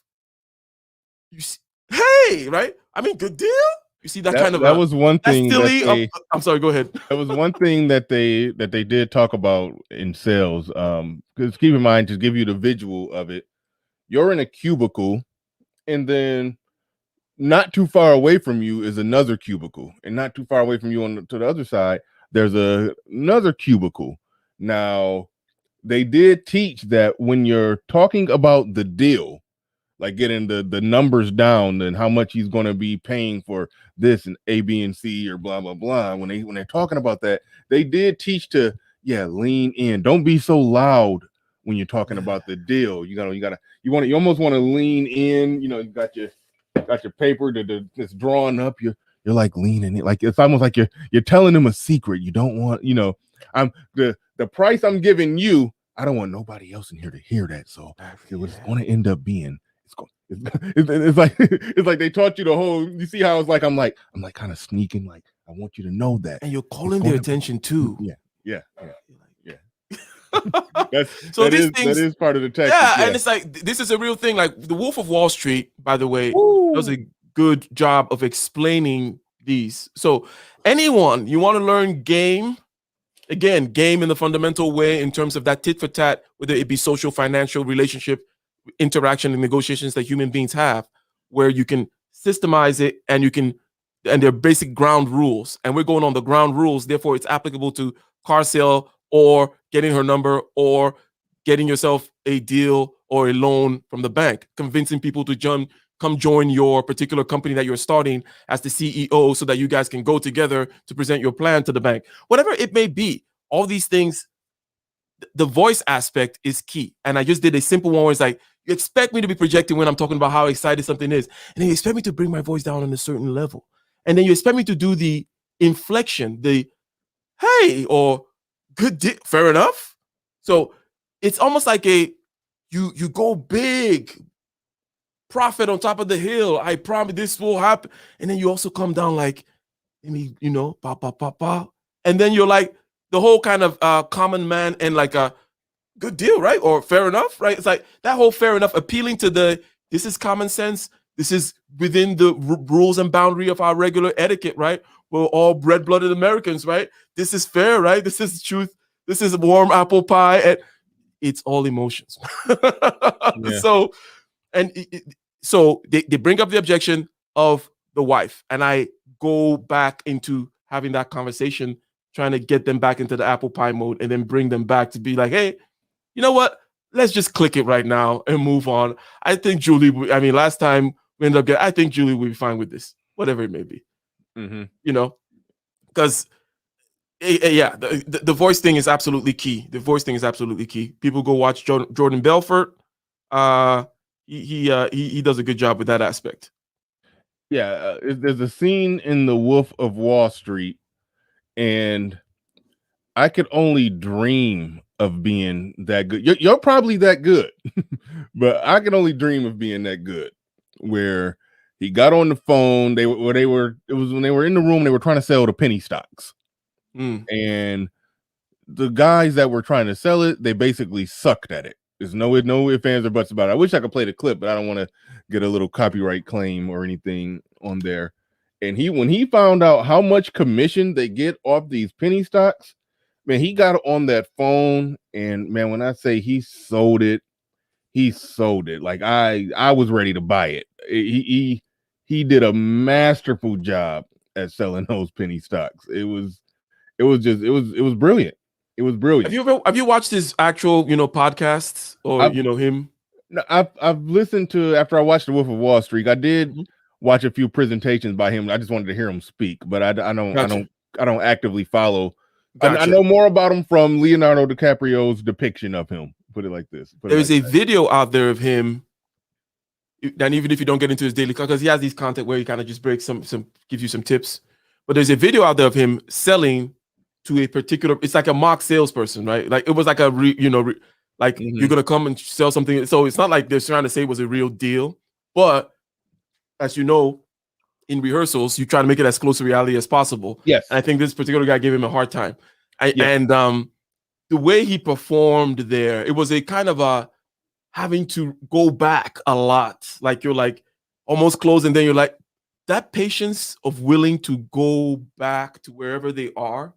And it's something called the Howard Stern close. And it is a way of guiding the conversation to make people comfortable. Because again, remember, the cardinal rule is to make them comfortable. The cardinal sin is to make them uncomfortable. Whatever you got to do to make them comfortable. So Howard Stern would do this thing in his interviews where after going through certain things, and it's only about maybe a halfway into the interview, he does this. He says, you know what? I think we've covered all the basics, So, but I was thinking about this topic the other day. What do you have to say about this? In other words, he has planned it this way, where he's almost saying like, oh, the official interview is over. Now let's really talk, right? Yeah. But he knew he was going to do that. He knew he was going to bring up this thing, but he's going to bring it up after certain things are out of the way. It's almost like you're saying, it's similar to that whisper, where you're bringing them into a more private space. You're saying, you can let your guard down right now. Obviously, I'm still recording an interview, but don't worry, the interview is over, right? You can be more honest with me now. Yeah, even though it's 10,000 people watching, it's just me and you here right now. Just between me and you. We're just talking. Yeah. And it works. It works on us. It works on people. People will immediately, they're like, let me let my guard down and so on and so forth. So you can use this also when it comes to the closing, because now you're going to see where exactly is the sticking point in your mind. Based on the sticking point, you're going to see the particular emotion that you need to help them get over, right? And it's usually about creating urgency and just urging them in the direction of like, this, it's best that this happens now than later. Sound like a creep. Like, no, baby. I can take your number and we can talk later, but it'll be better if we just go to my place right now. Like, no, that's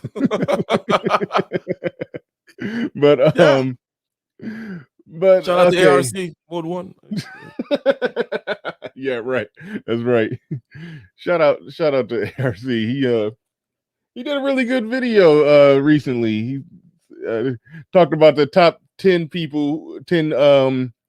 manosphere content creators that helped him sell his books or gave him a spike in sales for at least 1 month or longer. And I thought my channel was pretty small. I didn't know if I would make the top 10 list because he's rubbed shoulders with everybody, but I was like, I hope I get honorable mentions. And I did. I got honorable mentions. So I was glad about that. I've helped ARC make a few sales. I was happy about that. So shout out to ARC. Shouted me out in that in that video of people that have helped give them a little bump in book sales. But anyway, little small tidbit. I just watched that video last night. So shout out to ARC. All right. So moving on from the close, one other thing that we got in here is selling for extroverts. It's selling for extroverts. I would have said yes at one point in my life. Before we get into that, let me shout out to Snuggles once again with another one. Shout out to Snuggles. Hi, I'm Snuggle. Snuggly softness. That's really less expensive. It was coming. It was climbing over. I'm gonna play a longer version of that so we can see it climb all the way over and scare us. She says, everything y'all are saying about sales, it's the same concept how Kevin Samuels, it's getting the manosphere point across. I think I see what she's saying right there. Kevin is a salesman. One of the things that really attracted me to his channel is we have a similar, in my view anyways, background in terms of he got an engineering degree, right? Mm-hmm. Now, he doesn't really do much engineering anymore, but I also got the engineering degree, still do engineering, but definitely branched into sales and the entrepreneurial thing as well. Plus also someone who understands marketing and presentation and the whole aesthetic of certain things, right? So all these things together, it's like engineer / businessman, entrepreneur, blah, blah, blah, which goes to that whole introvert extrovert thing, as a matter of fact. Yeah. But this is the way it is done. It's not like there are many a billion ways. It's like, this is kind of how it's done there. McDonald's does it. Yeah. Anyways, go ahead. As a salesman, did you happen to hear the criticism that was put out there? I don't even know if it was true, but if it was true, like, the criticism. It's like, if it was true, I'm like, that is what you want. You want a guy hustling. I'm like, Jesus Christ, America. Oh, let's not use words like America, okay? But people are so ass backwards that they would think that's a bad thing. You want him staying in front of that store, hustling, getting clients. Yeah. You're a man. How do you think things should be handed to you?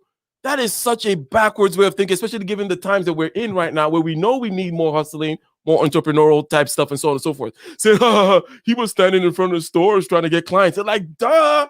He should be venerated, saluted for that. Like, yep. Did you hear my response to that? Because I didn't see it. I explained it like this. Well, it was embedded in the middle of a 4-hour live stream, so I explained it like this. I used to Shark Tank used to be one of my favorite shows. I used to love watching Shark Tank. Mark Cuban, a billionaire, who's on Shark Tank, for those that don't know, basically a bunch of millionaires, and in Mark Cuban's case, a billionaire. People come, they do their sales pitch for their business, their idea, their invention, and the millionaires or billionaires will invest in their product or company. That's essentially the stick of the show. A guy came in, he had some weird, I don't want to say weird. He made some type of invention. I forgot exactly what it was, but it was something that attached to a boat, and it was pretty cool. I don't remember what it was, because this was like 6-7 years ago. It was some amazing invention, and Mark Cuban was just blown away by it. Like, wow, I want that. I want to buy that product. And Mark Cuban is saying, I actually want to buy that for myself. Chances are he would want to invest in it as well. Mm-hmm. So Mark Cuban was like, great, that's amazing. And you make those yourself? You actually made it yourself? He's like, great. What do you got in sales? The guy's response was, well, I've only sold 3 of them so far. Mark Cuban was like, how long have you been making this product? Over a year. And Mark Cuban like, what? You only got 3 sales? Why? The guy had every excuse. He was like, well, I need money for advertising. I need this. I need that. And I want this to happen. Mark Cuban is like, wait, you already got the product made and completed. And the guy had, I don't know, probably had roughly, he had probably had a bunch of them in his garage. He's like, well, why aren't you selling them? And the guy had every excuse. Something about need advertisement money, wanted to promote, wanted to do this, wanted to do that.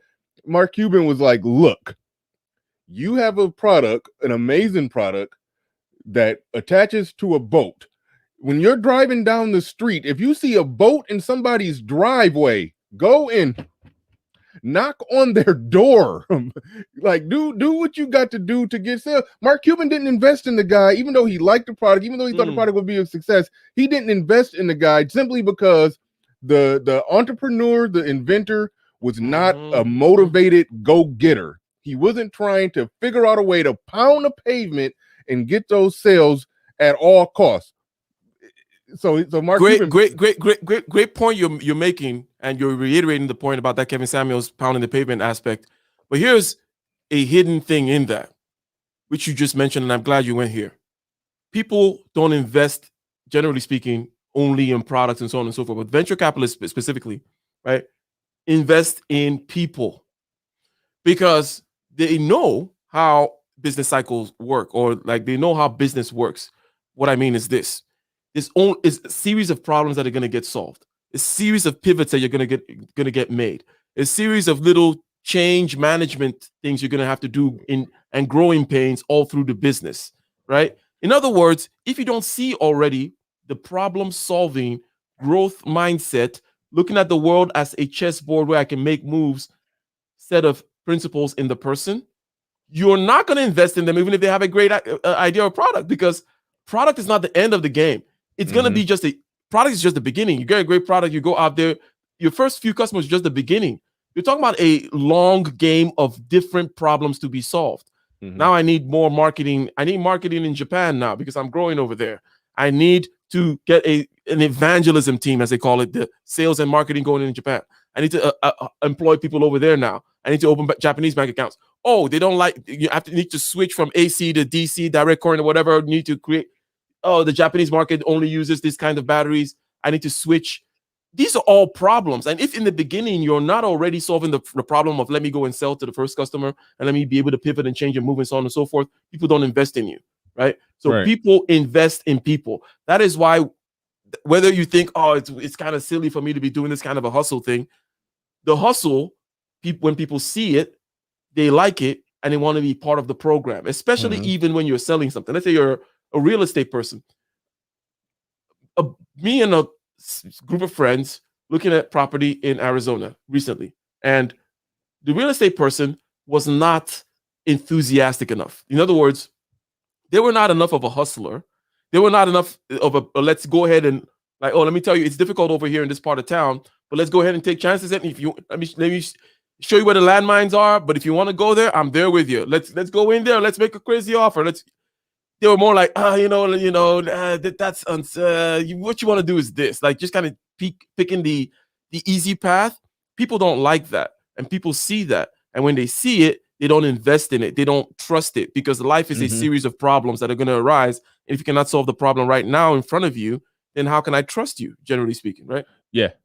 No, absolutely, absolutely. But yeah, that blew me away. They criticized him for being a go-getter, pound the pavement salesman. If you look at somebody who has grown to the point of a soon to be $1 million YouTube platform, if you tell me what this person was doing before YouTube, and you tell me that he was a go-getting hustler out there with whatever he was doing, I don't care if he was selling laundry soap, laundry detergent out on the streets.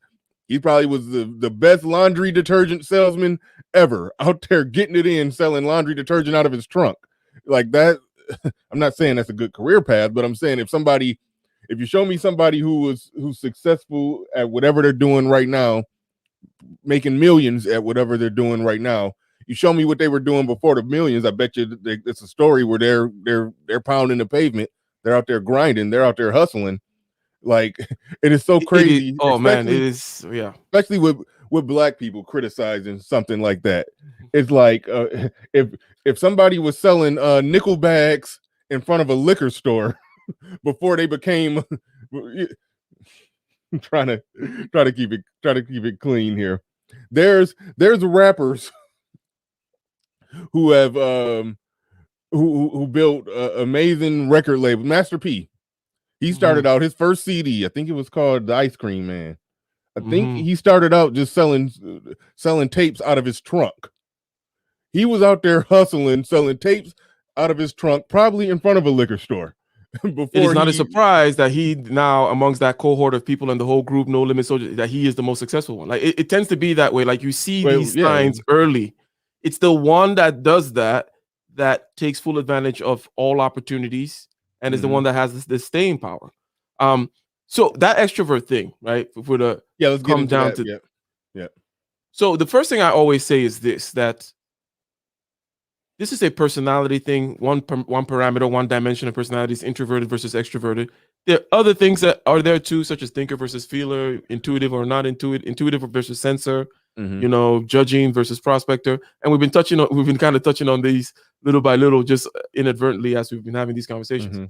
But if we just say the introvert extrovert dimension right now, that there are always advantages and disadvantages to having being on one particular side for everything.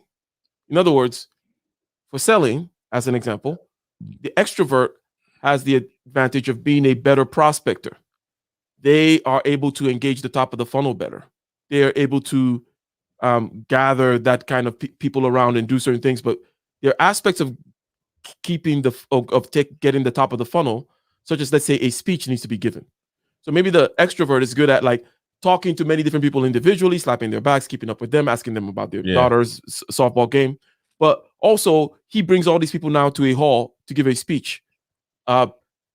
Introverts, generally speaking, are better speech givers because they tend to be better performers. Because I would not have thought that. So one of it is one. So besides the anecdotal evidence of picking out a sample of performance and saying, can't you see they're all introverts? Most performers are, right? You can, the Michael Jacksons, the Eddie Murphys, the blah, blah, blah, Beyonce, so on and so. It is true that these people have a very different personality when you see them like in an interview or something like, they're not Seinfeld, all these, like, they're kind of chill. Why? Well, it takes a lot of solitary time to be good at performance, whether it's a guitar or singing and so on and so forth. It tends to be an introverted pursuit. You know what I mean? Sit there writing songs, sit there coming up with songs and singing blah, blah, blah, blah, those kinds of things. It's not something that an extrovert is going to necessarily pursue. Number one, not that they couldn't. What I'm saying is, the introvert is very likely to do that. And then number two, the introvert, let me put it this way. I'm going to appeal to like our feelings and intuition here. Imagine an extrovert, right? Our feelings. Yeah. You don't like feelings, Ike. No. It's come around the fireplace here. Picture this extrovert, right? Giving a speech, or just talking to the crowd, right? What they tend to do is they just simply use their typical self, and they just kind of project, right? And it seems a little selfish, a little self-absorbed. An introvert comes in, and he's a good speaker. That's an assumed thing, and we'll get to how an introvert becomes a good speaker. Comes in and looks at this as a performance. They don't look at it as, oh, hey, I love doing this anyways. Look at all these people looking at me. Hey, let me tell you. You know what I mean? They come across more professional, and also on the small one-on-one situations, they seem more trustworthy. Why? Because they don't say much. People who don't say much, but also are competent, and when they say something, it is of substance and relevant, tend to be more trusted. Everyone knows this. You sit back in a meeting, or you're in a meeting, right? The guys that are always talking, about 80% of what they're saying tends to be relevant. Why did they say that this time? Why are you just repeating what Carla said? So on and so forth. But there's this guy sitting over there in the back. He looks competent. He looks sharp. He's paying attention to everything that's going on. And when he opens his mouth, boom, he says something that's relevant and substantial. Boom, you have a lot of cachet, a lot of sway, a lot of influence. This is about influence. This is about persuasion, right? So extroverts have a particular advantage, again, as we said, on that prospecting, backslapping thing. But the introvert immediately has an advantage in terms of being more trustworthy. Okay? Now you play that to your advantage. You don't try to play the extrovert's game. You don't, you are the strong silent type. If it was a persona, an archetype of someone that you're now trying to develop yourself into as the introvert, that's the part you're playing. You are a good closer. It tends to be the case. Because top of the funnel stuff, more random shit is going on. But at the closing stage, it really now is about the technical thing about selling you this car right now, selling you this pen right now. It's not about all the other facts, like whether we feel good about each other or not. We've already done all that. We've marketed well to you. You think our brand is good. You think we're good people, blah, blah, blah. Okay, now we're just doing this arm wrestle of clothes, and introverts tend to be very good at it because it is something that you can simply study. Again, back to that whole kind of a loner thing, sitting there, mapping, understanding your body in terms of its reactions, knowing how to therefore be comfortable so that they're comfortable, and understanding the different patterns in which the conversation could take. These are also kind of time-consuming in a solitary fashion endeavors, right? So it's not an introvert or extrovert game. Introverts tend to be very good performers. So, and if you understand that communication, generally speaking, and influencing is a performance game, not a knowledge game, even. It's a performance game. What do I mean by that? We all know how to play tennis. We all know how to play golf. We all have that knowledge. And also, even if you never swung a ball before, you have a basic knowledge, and then you go over there and you learn, and now you know how to play golf. But it takes forever to become good at it. The same thing with these kinds of things. It's not just a personality thing. Not just extroverts don't just go out there and win in terms of persuasion and so on and so forth. A lot of the killer sniper salespeople that are out there, closers and entrepreneurs and so on and so forth, are just introverts. Okay, but they have a way of. I mean, you think Elon Musk is an extrovert, for example? Well, you saw his performance in Saturday Night Live. It was pretty good, right? Well, generally speaking, again, it was pretty good. It's pretty good. Like, and I thought it would be good because he's so. But generally speaking, have your understanding of the different advantages and disadvantages that these different sides have, and understand that there are many aspects to sales. Again, using that funnel model from the top of the funnel, keeping prospects and finding new people and so on and so forth, all the way down to the closing of the deal. And that in all these different stages, the introvert and the extrovert have advantages and disadvantages, and you play to your strengths. It has nothing to do with, and again, you will always have an edge over the extroverts in performance, because you almost have like this personality switch that you do. Okay. There is a on that comes on with introvert performers. They're fully on. This is not something normal for them. They're almost in this psychedelic trance, and they can take you along for this trance, right? Because they're well practiced, they're well honed. This is not just them liking to talk as they typically. In other words, the extrovert has to dial himself back a lot of times in order to be a good performer. Okay. But the introvert just simply has to open up and spend a lot of time practicing, blah, blah, blah. So that is kind of my first overpass of no, it is not for extroverts alone. Yes, there are advantages and disadvantages to having both, having to do mainly on the trust and performance side of things. No, yeah. I like how you break that down more or less. The introvert, who's not the natural high fiver, back slapper, he can actually, hone his skills. He can actually work on it. He can actually try to learn the game and be a professional about it, versus the guy who's just out there just living in the moment because he just likes that spotlight. He likes the stage. He likes to be the center of attention. That is a good way to look at it. Do you think that some introverts deal with that? How you talked about that, having the sweat on the back of your neck, or your armpits getting sticky and you're uncomfortable. Introverts have to overcome that more than extroverts. I don't think extroverts, even though they could very well get nervous when it comes to closing the sale, but overall, they don't have that visible nervousness as much as an introvert. And that is a major thing. If you're not confident, you're not going to, the person you're trying to sell to, they're going to look at you as something is wrong. I don't trust this person. So yes, I like how you explained how the introvert can do things to come off as more trustworthy, because he's not just running his mouth. He's sitting back, he's stoic, he's quiet, he's observing. When he finally speaks, he's speaking because he has something important to say. I do like that. But because that introvert, and this may not apply to you because you're an introvert, but you've seen, and maybe you've worked on it, but you seem extremely comfortable. I can't imagine you being that person that's nervous in those interactions. But I think the type of person that will be visibly nervous in those interactions is more likely to be an introvert than an extrovert. So how does 100%? And also, I have worked on it, right? The person I described, that introvert sitting there, listening, being comfortable, knowing their stuff about restraint, and only saying the relevant things, that's a natural introvert thing. What he has to work on is more on that physical perturbations, which we talked about, right? So the stage fright feelings, right? Yeah. Now, because I've done a lot of singing and so on and so forth, I know a lot of the performance, the live singing, live performance, live dancing, and live crowd control and MCing and whatever.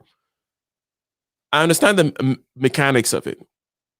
One of my most watched videos was the one where I was telling people to go to the room early, right? And to become comfortable with the room and view the room from 360 degrees. You become more comfortable, and you want to be the most comfortable person in any room is your goal.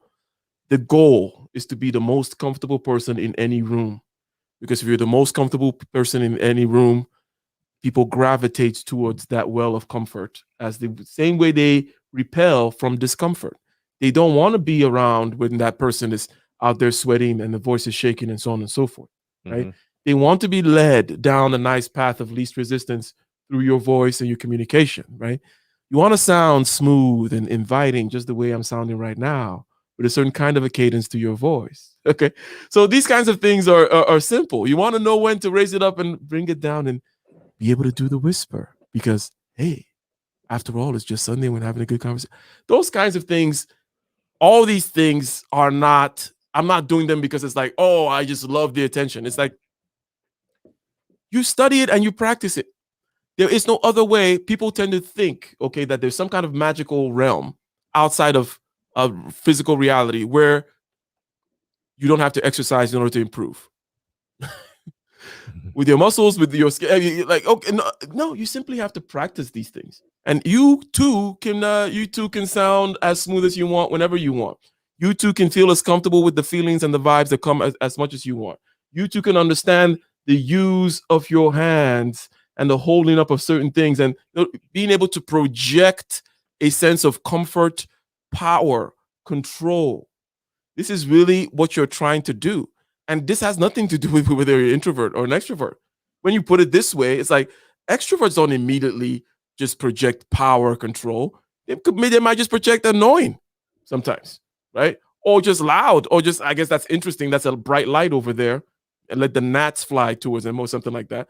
But the projection of power, control, confidence, and comfort, being able to transmit that to the audience, that is something that you learn. That is something that you hone. That is an exercise that you do. It involves your body. It involves your posture. It involves your breathing. It involves the use of your voice. It is not magic. You don't have to give sacrifices to gods and stuff like that. Okay, your Snuggles. Okay, I'll start right here. She said, hold on. She says, Ike, we will like proof of you singing. W. Alfonso says, for the cause, and I just want to hear the song. I don't know if they're requesting a selection from you, Ike. Oh, they want to. I don't know if they're. Which song they want to hear? Maybe I'll do the. I do run. Run is one of the songs that I do. It's nice flow enough. In the den of iniquity, vicinity no pretty, calamity fi hit we any moment, what a pity. Tomorrow never certain, what was behind the curtain? The face of evil smirking with that shifty eyes averting. It's not a steady bubble, could either pop or topple. Many will fall and stumble, let the dozers gather rubble. From LA to Colorado, Guinea to Burkina Faso, cannons will reach the towers and the troops will storm the castle. Hey, I say, run, run, come, make we get it. Because the peace that is bestowed upon the meek is overrated. So run, run, come, make we get it. Calling on Jadatas and Jasons, we can't forget it. That's enough. That's enough for now, I think. Good stuff right there. I don't got an applause. I don't got nothing. I guess I gotta drop the.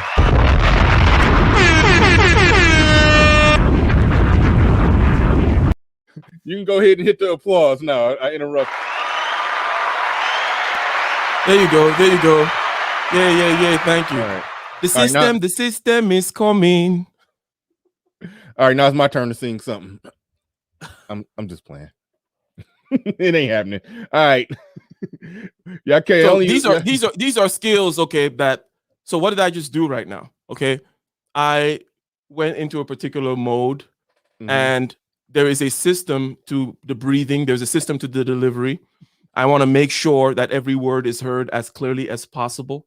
I want to make sure that I have a certain stance so that I'm projecting a certain kind of power and comfort with a little bit of interaction still, like a little bit of smile on my face, move my hands around and so on and so forth like that. Now, these are things that I'm doing because I'm consciously doing them, right? And anyone can do these things. And the rules for the singing don't vary with the rules from being able to also use your voice to reach people out there. It's really about making them comfortable.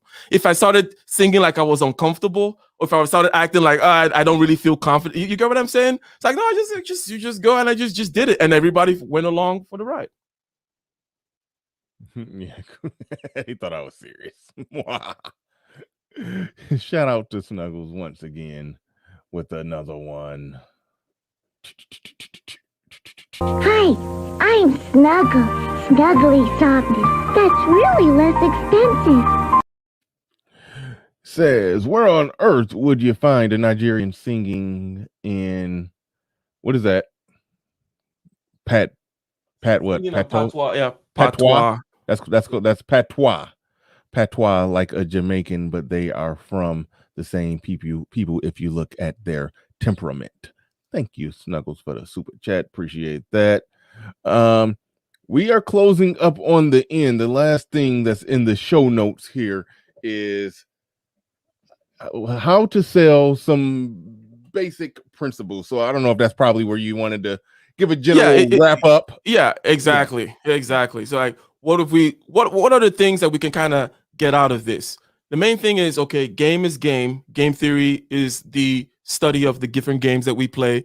These games are essential for every communication. In other words, there is no communication between me, you, Bernard, or anybody where there's not a game going on, where there are not rules going on. Where it's, or you sit and I stand, or we sit around on the table and we go around. Whatever it is, you shut up and I tell you what the DMV number is because I'm behind the clerk desk. Whatever it may be, there are all these games that we're playing, and these things have underlying rules. Okay, we talk about, for example, the zero-sum game versus the non-zero-sum game.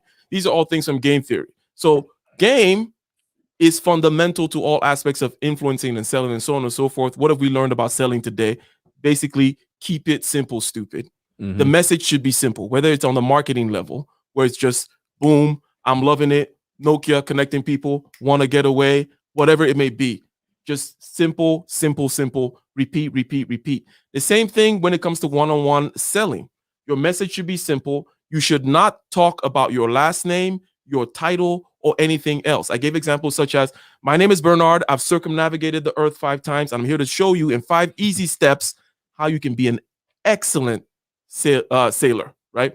In other words, one sentence tells them, here's who I am, here's my big claim, and here's what the game is going to be. It's going to be a game of 5 easy steps where I tell you how to be an excellent sailor. Why should you listen to me? Oh, God damn it, I'm Bernard. I circumnavigated the earth. So using your last name kills things because it means that you've already started you're removing yourself from them, and you're depending on certain kind of crutches. Using titles also. Titles are boring. Nobody cares about your titles. It's best to say, I am Ike, and I'm here to show you how to be the best you can be. We're like, who's this Ike guy? Right? If I say, I am Ike O'Garen, I am blah, blah, blah, blah, blah, blah, blah, and I can show, it's like that's not more convincing. It's convincing when you just stand on the foot of your, or on the podium, if you will, of your own authority that says, I am Ike, and I'm here to show you this. And like, oh, well, there's someone called Ike. I should pay attention to him, not because he gave me his last name, not because he gave me all these. So message is simple and sweet. Within the first sentence, make sure that they know exactly which game they're playing because you make them comfortable. Number 2, the rule is always make them comfortable. So understand how you feel uncomfortable in your body, right? The jitters you get, the heart rate going up, all those kinds of things, practice them such that you get used to them. And therefore, they don't make the person uncomfortable. You should be absorbing the discomfort out of the conversation. You are the professional. And this is all needs to happen because you need to be more entrepreneurial in the 21st century because we don't have a choice. The gig economy is here, and it is an index of the fact that people need to be more entrepreneurial. They need to have side gigs and so on and so forth. You need to start your thing. You need to now market, put yourself out there, and also lend to sell. So basically, make them comfortable, right? Master your body such that it is, by doing these practices and so on and so forth, and knowing your triggers, your neck gets hot or your heart rate goes up, a sinking sensation, get used to that. Use posture and breathing and practicing with your voice in order to overcome these things because these are physical phenomena, right? And then keep it simple. Keep the message very simple. Good stuff. Definitely. I really enjoyed this one because even though I'm somebody who has, like I said, I worked in car sales, and out of necessity, I've started businesses. Most of them fail, but I've done some things and currently doing some things that's working out and going good. But when it comes to sales, I've never been great at it.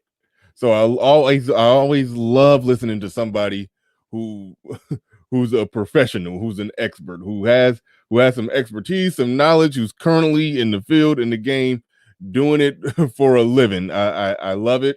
It's something that just out of necessity, you, like you said, you have to learn it. You have to get good at it if you want to strive. Now, you may very well have a job where sales is not a part of your job. Having soft skills is not a major determining factor in your success. But like we talked about in the last episode with the gig economy and all of that, somebody who has soft skills is going to do better. Even if if you're a carpenter, the carpenter with the better soft skills is probably going to get more work than the one without it. So it is a very, very necessary thing. But as an introvert, I've always struggled with it, but I understand the necessity. So I definitely love doing streams like this. And with that said, I like, yeah, he says right there, see Rod the God podcast saying sub to Ike. Make sure you sub to Ike, a wealth of knowledge over there. And trying to think, is anything else need to get thrown out there on the table before we get up on next time we're going to be talking. We're going to just continue into this hard skills. Yeah, there. Now, Yeah, perhaps certain hard skills match up with certain specific soft skills. Okay. Yeah.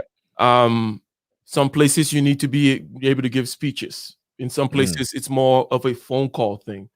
That kind of a thing, right? So, but different kinds of hard skills and what's necessary for them. If you're going to be a dentist, then you need to that bedside manner, one-on-one type conversation, all this kind of stuff. And the importance, obviously, of hard skills and what you do with them, how you drill down and get the maximum out of a particular hard skill. And perhaps, because you were talking about, having your son learn a trade, I believe. Oh yeah, absolutely. So yeah, we could talk about that too, like the whys and so on and so forth. Certain hard skills, even for life skills in general, and also for making money and why those kinds of things. Hard skills. Yeah, be next time. Yep, absolutely. But with that said, we are going to wrap this up. We're going to get up on out of here. I'd like to thank Ike once again for the wisdom and knowledge and insights that he's always dropping on us. I'd like to thank everybody who participated in this stream in any way, shape, or form, whether you liked it, whether you shared it, whether you super chatted, Cash App, or sat there, didn't thumbs up or thumbs down, just watched in indifference. I appreciate you for coming on through. You gave me the view. All right. With that said, we are out of here. Peace. Peace.